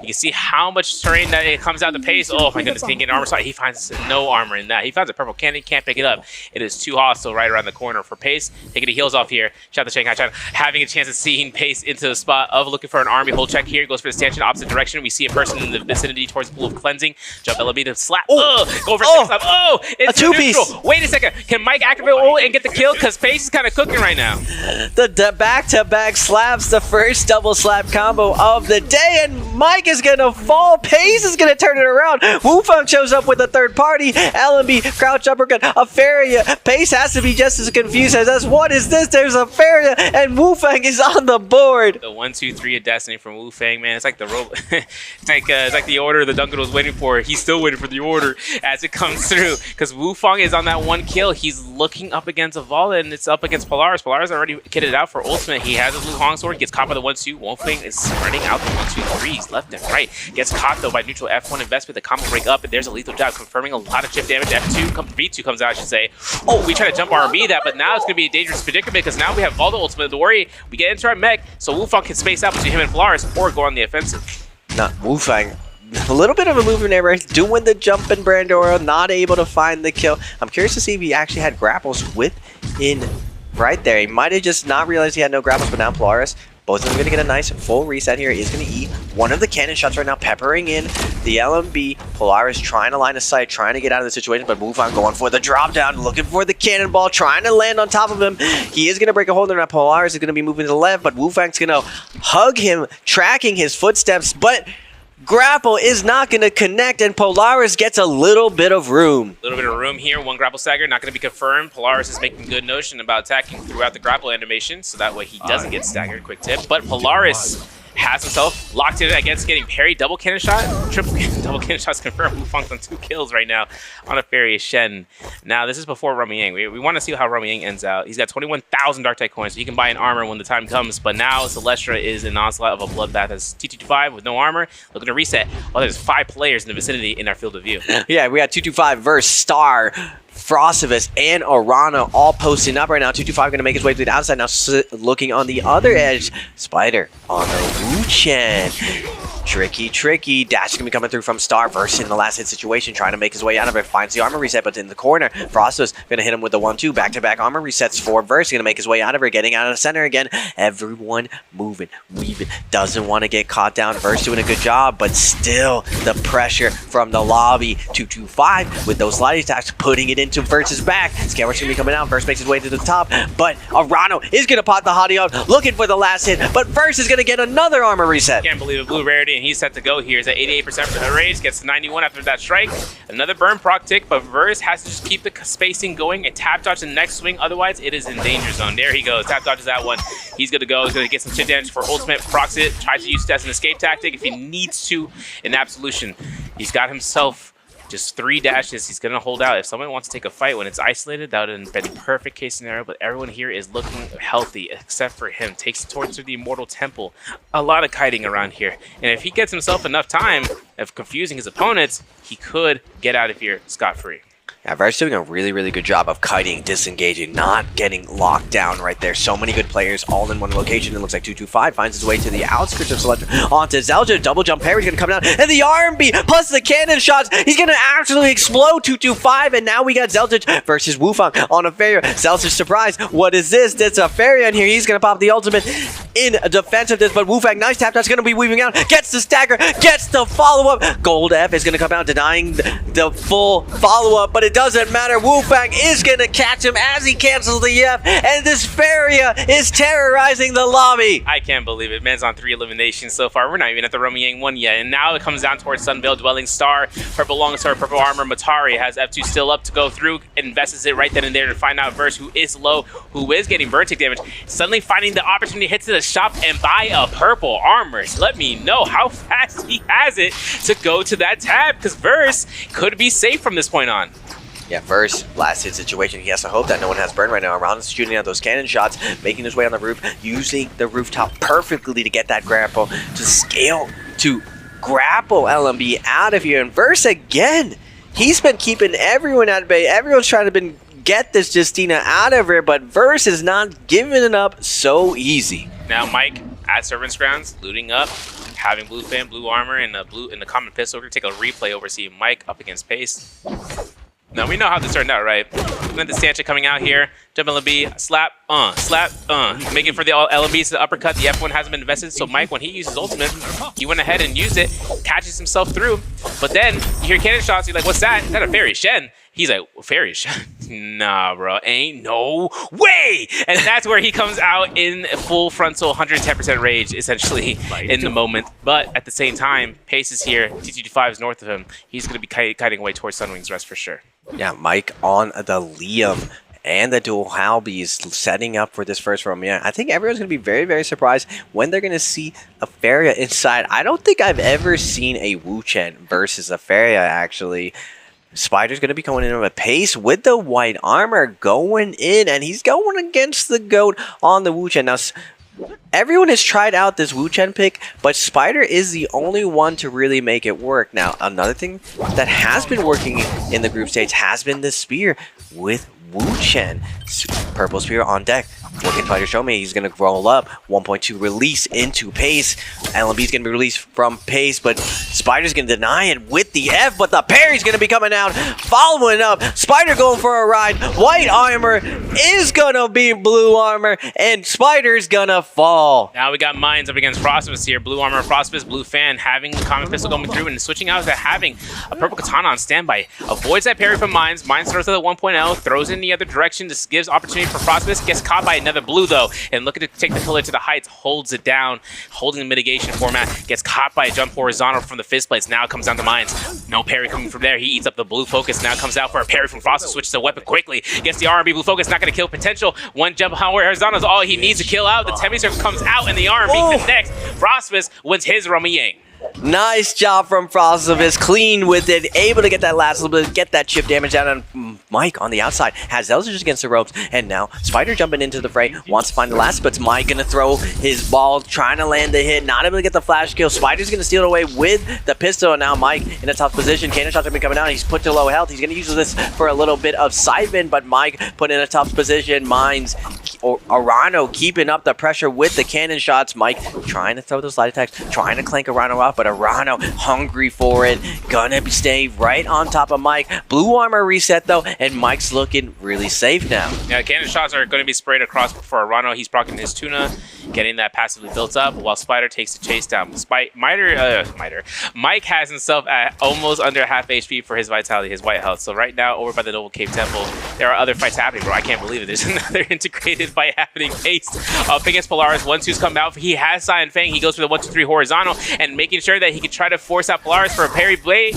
Not going to happen here. Cannon shots comes out. Arano forcing out Polaris' ultimate, but it's going to be a potential who's going to get the last hit case for the kill. Yeah, Polaris with the ult, Baldo with the ult. Polaris doing a good job kiting right now, but multiple players are coming in. There's so much commotion right now. Vermilion's buff at 1:23. Pace, very, very safe. Can force the issue right now. Polaris trying to make his way to the Fireflies. Try to see if he can get another ultimate. Polaris, though, seeing that all the fires are taking, is going to be forced out to the combo break now with a last hit situation. Pace is going to lock him down and find the 1-2 to finish him off. And Pace has himself in the corner. His Vermilion's going to get burned out. The elimination goes to T225 while Mines was trying to keep it going. And Arano has arrived towards his area. Soul as well as Spider. The Temmie circle is invested for the ultimate. Mines getting caught by the uppercut is in a dangerous spot because T225 now having to proc the ultimate, and he gets eliminated as a result. But he can't get that Soul Bloom because he's keeping going. He's still not gonna let up against that Wu Chen, man. Yeah, 225 with the beam, sees the Wu Chen, sees the arch enemy of Syra, and the beams are coming out. Spider surrounded by everyone, nowhere to go. The daggers are coming down on 225, but first is gonna come in with the kill steal, and now 225 with a parry. 1:50 on the Vermilions. He can force every issue right now, but it's not gonna matter. Arano's gonna come down with the RMB and take his life. And Mike was trying to loot up the body. He gets hit by a reverse, and now Verse is backing off. We still have a chance. Right then and there, seeing Frost was actually getting eliminated with his Vermilions in the availability, so now it's up to him to kite out for the next realm, potentially, to see that come through. Meanwhile, Mike hits the shot. We're going to get a replay into the fight between T225 and Wu Fang. Interestingly enough, T225 did win this fight, and I was actually going to make mention of this. So Syra, having the ability to use her ultimate, it's in the case scenario that she can actually Taz or knock back in terms of using Light Beam to stagger the Fairy Shen mech. It now comes out towards Wu Fang. T225, Slide Hypercut confirms it. F1 is invested, so this means that T225, he confirms neutral again. That's it. That's over. Jump RB comes out, and there comes the Syra ultimate. Yeah, intentional jump on R&B in that instance, not something that's actually a Brandora, but LB's going to be coming out 225, staying on top of him. Wu Fang, no ultimate to his name. We don't get to see the interaction, but we do see what happens when you don't have ult versus Syra. You're just going to get cooked. You're just going to get lit up. There's nowhere left to go, and Wu Fang's going to fall. I want another salty round back. I want to see that one more time where Faria has the momentum. I'm just looking at the microwave when the hot pocket's like circling around, and that's exactly what the point of view you as a Syra also.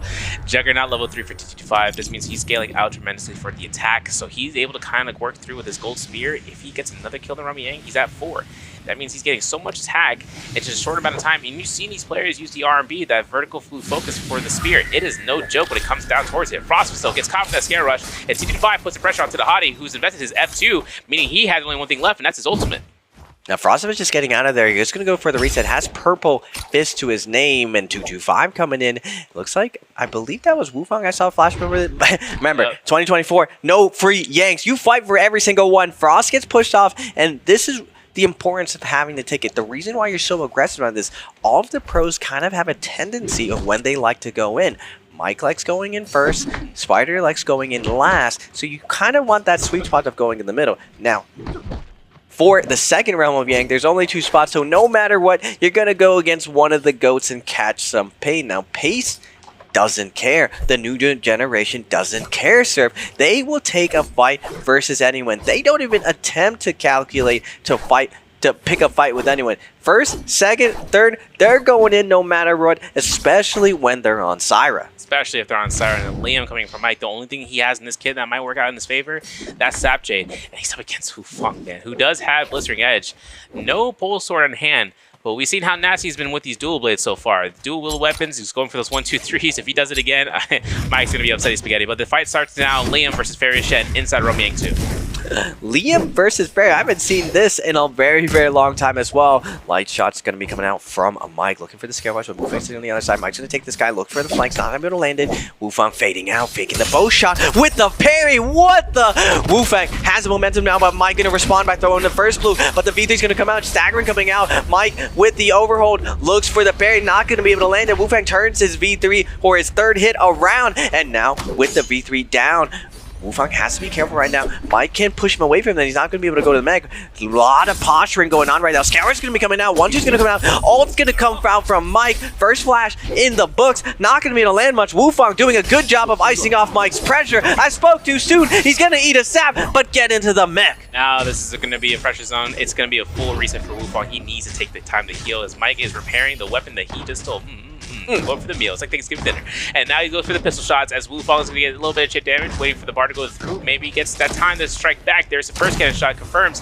Can't do anything for the second and the third, but he goes ahead and goes ahead for round 3 essentially against Mike. Mike catches horizontal. Neutrality is in the game. He knew the combo break was going to be used, and he immediately R&B's out for it. And this is where Mike is only at 1 point left. 1 R&B, that's all you need. 1 clink now with that last one, and a scare rush to confirm the job. That's Mike picking up gold armor, but we have another fight, T25 up against SS1's Pace. Pace with the uppercut, not able to land it. Gold combo we're going to come out from 225, but getting that little bit of heal, has a gold spear on top of it, but Pace waiting with the trap, gets the grapple kick combo with the follow-up and the wake-up damage, and 225's HP is absolutely deleted. Pace saying, this is my era, 225, stay in second place. Crazy enough, it's going to be coming out towards picking up Dragon-like Might and a gold hung sword. This gives Pace a little bit more chances of seeing whether or not he wants to keep those dual blades. Otherwise, it'll be something for him to make use of, because he's been doing crazy with dual blades. It's different animations for the R&B for the vertical and the horizontal, so having any chance of just looking for flop state targets and is looking to release again would come through. Wu Fang, though, went back towards the Noble Cave in case anyone was out there, just to see if any sort of loot is left behind. 4 eliminations, 4 minutes and a half in terms of that remaining depletion, so he's got to make his way towards where players would end up. In this case, Celestra. Yeah, Celestia are going to be having a lot of that Yang depletion. Chase down coming in. Mike does have the white tiger buff. Does hear the grapples of Pace chasing Star. Star doing a good job going left. Faking left, going right. Arano sneaking around. Arano always known for his cheeky play, especially the last round. You always see Arano bobbing, weaving, sneaking those steal kills, and still contesting the top 3 consistently. But the White Tigers buff of Mike making everyone a little bit cautious. No one wants to hard commit right now. On the outside, though, Wu Fang is going to spawn in and see 225. Both of these guys do, I believe, have Yang depletion. This is going to be 225's position as a Siren, not to showcase that he does have Rom Yang depletion. Is only to his target, who's going to realize that 3 eliminations, or I should say 3 eliminations on his hand. Purple Nunnies as well. Wu Fang's in the vicinity. He's still trying to kite around here, trying to find any sort of way of catching through while Mike goes ahead and goes full offensive. White Tiger's prowess as that buff picked up, has a minute for the buff to work it out. And now it looks and seen the F1 invested. Wu Fang is now caught by a Blue Focus vertical slap. It's like return to sender. We've seen it once before. We're going to see it time and time again. And Mike wants to make sure that there is no opportunity for the heals and wants to make sure that Wu Fang's ultimate is going to be invested like it is potentially right now. Nice, a little bit of chip damage going into this. Wu Fang going to get that 1-2 onto Mike for his shovels, trying to put the pressure onto him, trying to get the lobby to look at him with the White Tiger, but it's going to keep Mike topped off. Wu Fang, this is the story of every Fairy and endgame. You don't get to live in this mech. All you can hope is to get a couple heals because the lobby is peppering up Wu Fang with the range attacks. Wu Fang trying to return fire, tries to get a little bit of an attack off. He does cap off his health right now. 225 is going to put pressure onto Mike, though. Light attacks will be coming out, does get the stagger, and now his ult is going to be forced out. Both Wu Fang and 225, no more ultimate to his name, but can 225 find some value with his? He's looking for a dazzle, and he confirms it. Oh, the Orc Sword is going to be placed, and is Mike going to be able to teleport? Yes, he will, but you see 225 has 1 second left. That's it. All that's over is now for someone to kind of yoink an R&B or a Blue Focus off of T25 or stop him in this place. His F skill is down. That means it's come from for the kill. But Mike, he has no Auric Swords left, no ultimate charges out. He's throwing Blue Focuses like it's no tomorrow. Maybe hoping to look for the F1. There it is. has the wall in the ravine with the water wheel. Is 1 HP in a dream. There's an armor inside of that building for a common armor, but he's getting 1 vitality heal. He knows he can potentially cut it right back towards it if he saw the armor for the swap. Wufang catches the R&B, and 1 pistol shot's all it needed. Both shot, and that's 5 eliminations. My man saw Fairy Shen and said, what are you doing here? He's like, I'm taking 5 fingers of death to the motion. Mike does get taken down by Wufang, and Frostus is showing up like, what is this? There's a Faria in the lobby, and this Faria is absolutely devastating everyone. I know everyone's thinking, man, this Faria, this has to be one of the global players. There's no way one of the Pro League players is going to be running Faria right now. We haven't seen Faria in months, ladies and gentlemen. This is definitely something new coming out this year's J Cup. Everyone's pulling out the stops. We're seeing ace cards being revealed from up the sleeve over and over. Spider with Wu Chen, Wufang with Faria. What else are we going to see today? I don't know, man, but Pace actually getting himself a Dragon Ward to be utilized, as well as that Dragon Might switching over the gold halberds or gold dual blades into halberds and just charging out. He has so much zone control into this end game, it's not even funny. Plus he has Phantom Step, Ripple Step, so he's able to kind of work that into that build of just tap dodging and avoiding the melee aim, and as well as avoiding grapples more importantly. 8 minutes on the clock right now. Mystic Might, Spirit Well is going to be something for the players to rotate around if they can. 6 players left into the board. No one with Rum Yang depletion. Shops available. We're pushing back to try to get the gold, Jades to be unlocked if it's coming down towards that final tick of the marker.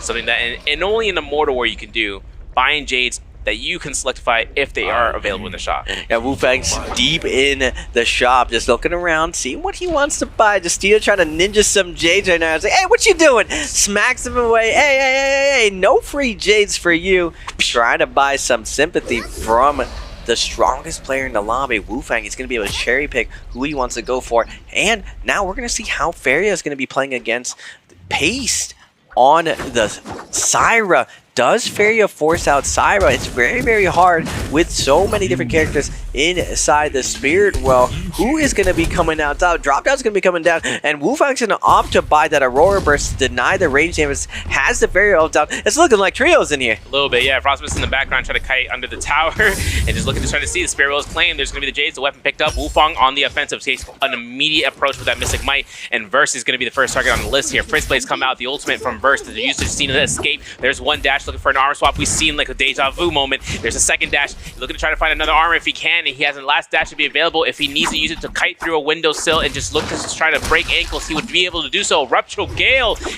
does hit, and he takes burn tick damage, so it's now a more dangerous situation as he just invests his third dash. Man, Verse is doing a really, really good job of line of sight, but like you said, Verse, he gets hit by that burn damage, denying a lot of his heal right now, cutting and reducing a lot of it, but Verse still, without Justina's dash, does get maximum value out of it, but the blue buff, that Bell buff is going to reveal his location. He's not going to get that much room to breathe. The lobby will descend upon him one more time, but with that gold spirit, you got to be careful with that, just that burst potential with that armory. We've seen it time and time again. That spear focus dash just creates so much space, so much potential for damage with the change to the LMB, and it looks like Wufang instead wants to go for a different target, wants to win this game on the Faria. I haven't seen a Faria heal off at least in the last year and a half. Yeah, it has been a while since I've seen a Faria Shen coming through here for the scene again. For Wufang, though, if he performs out, man, is that going to change it up? Seriously. It's 5 eliminations right now with 6 players left in terms of it. All that comes down to the value is how is she going to perform out in the final zone, because Faria Shens usually have the chance to just knock people out, but we've seen it. The reason I think another thing, too, is when there's multi-way fights and being able to disengage, finding a way to clink someone back and just going forth, Syra being a main threat for that. Justina's not as often as possible as we've seen with V2s. We've seen a little bit more of a shift varying format of her V1 or V2. Seeing how Wufang wants to work this out since he's already in the lead. This is now testing grounds and seeing how the skill of the player versus the character comes in the moment. Because now, with that movement about to expire, it's going to be where Wufang's fist blades come through. And this man's just having the Jades of Destiny in his hands. Yeah, Wufang looks like he doesn't want a hottie to go to heal off. He wants to get him out of here. He knows the burn damage is a liability for him. He's going to target down Frostbus right now. Frostbus desperately trying to get away. He has a lot of room to play with this building, but the fan scale rush is going to get him out of here. Wufang, though, keeping up the pressure, does have his fist play, staying on top of him, though, tracking him down perfect. Wufang's acting like glue right now, sticking to Frostbus. Where can Frostbus go right now? He's going to have to make his way into the cliffside. Not much he can do with these buttery rocks. Scale rushing over and over. The cannon shots are coming out, and now Frostbus in a tough situation. He does have his ult up. He doesn't want to be forced to use it yet. Trying to make his way to the other side, trying to find a reset right now. He might just opt to pop his ultimate, get that heal off before he gets focus fire, but Frostbus does find a little bit of a cubby and gets that reset. And now using the fan is going to be happening out here. He's going to skite around here, having a chance of actually seeing whether or not he's going to be going through. He's going to be having enough sustain right now for the timers. He's at 3 minutes and 40 seconds. He's going to be having the spot of a life. Look at the kiting positions he's taking. He's out of there, taking one full armor heal. Now he's safe to go ahead and proc the advance heal. Wufang, he's going back to his, his gear, leaving all the kids' playground and just going to pick up whatever he's got left. Still into this game, though. 3 minutes. Pace is hiding out here with gold armor versus cannoning out. If he's got enough repair chests, he can try to make this one work. But Star is also on that rooftop inside of Celestial. There's a lot of verticality here. We've seen situations like this in the past, how much this position can work in a favor. If someone gets knocked off a building, all the range shots are going to come out from those single hit weapons such as the bow, musket, or the pistol. Interesting position right now because Wufang is at 5 kills. There's no way for him to pay attention knowing that he's tied with Pace. So getting a couple more kills here, he wants to steal away this MVP. Every single time you get an MVP, ladies and gentlemen, that is a thick bag. Spider has the biggest bag right now, collecting those $1,200 up like hotcakes. I know Wufang is fighting for this in a really prime position on the Varia and with Pace on the Syra. Every single Syra game, you ideally do want to be at that 5 kill matter. 5 kill mark. Now going into this last little heal off, you're one of the best characters to secure it, but I don't think anyone in this lobby really has considered, does Varia win when the zone collapses at the very end, or does Syra? It's going to be a spot to see because considering how much Cyrus wants to RMB or the orb, they would necessarily not use their light beam. They're just looking to sustain. And let's talk about the orb. There's one right there. Not getting caught by the dazzle. Wufang still takes the pressure off in terms of chasing out Pace. Well, Pace is in the corner. I hear at Ratari F2, the background, trying to look through. Frost is dropping down here in the corner side, and we're just ringing around the rosy around this building. This is going to be Wufang looking for the chase, finding a parry, going for the jump horizontals again and again. The cannon shots come out, and now Force Ultimate. Pace is actually going to be able to be caught out with no ultimate into his endgame circle. Oh my goodness. Wufang's neutral pressure is just so strong. All he needs is a good combo break. The Ghost Fist just does so much, and he takes down his main competition of the lobby. Pace, with no ultimate, is not going to be able to get his ultimate online before this zone closes. 1 minute and 35 seconds. Wufang looking poised to take this on such an off-meta pick. Everyone is just giving the room to Wufang. They don't want to contest this Varia, but there is a lot of verticality. Like you said, Surf, someone's going to be on the inside, someone's going to be up top. Who is going to take it? Are we going to get a multi-way tie? We're going to see the Matar gets caught by the 1-2, but no 3. The scale, which is good for it. The F2 goes out. Star will back off. Crazy enough, he was charging up a Great Sword for some reason, so I hope he doesn't have Earthshaker. That'll be crazy, considering all the chances that have happened so far this year. But Wufang has Cloud Weaver to space this rooftop. Now Frost was taking high ground, gets knocked away, uses his F2 to reposition in. Whether or not they're going to see this hottie and noticing, whether the F skill is down, they're going to be preparing themselves to just try to just force him out. Another Cloud Weaver, another Force F skill coming out. Now Wufang having 8 grapples. He's not looking to stay in the sky. He is looking to hold the ground for the final 40 seconds. Frostbus hits to the sky, while Star is going to try to be that one Matari that's annoyingly in the endgame circle for sure. Yeah, Frostbus gets forced in the zone. Unlucky for him. He has one of the best potentials to pick up all these kills with that hottie burn. But Wufang is on the high ground with the Cloud Weaver, dropping down, throwing out the Focus attacks non-stop. Wufang has to be careful. Doesn't want to get parried right now, but Pace at max health. Looks like Wufang in the center. Arano takes to the sky. Frostbus all the way at the top, but Wufang on the ultimate low ground, on the Varia back, laying down the barrage. The cannon shots are coming out. Varia getting those last hits, lighting up the lobby. Arano's gonna come in with the slashes, picking up a ton of kills right now. Arano in the kill field. Arano picking up so many, but it looks like Frost, last one standing? Last one standing going through, but I think Arano got every single one of those kills, bro. Every single slash coming in his favor. I know that this Wufang ultimate was there, the Aquarius, and I was thinking last hit confirmations were coming through, but this man literally clean shot with slashes left and right, forcing him the MVP. I know he wants that water cat. He's getting that water cat. My man got that in the last round for the MVP. So EWG Rano taking round 6 as the MVP. Yeah, Arano. I'm telling you, every single time Arano for the last round, my man has a 6-round clutch stream. He just comes out of nowhere, not really, doesn't poke his head out for too long, avoids all the Yang depletion situation, and navigates perfectly to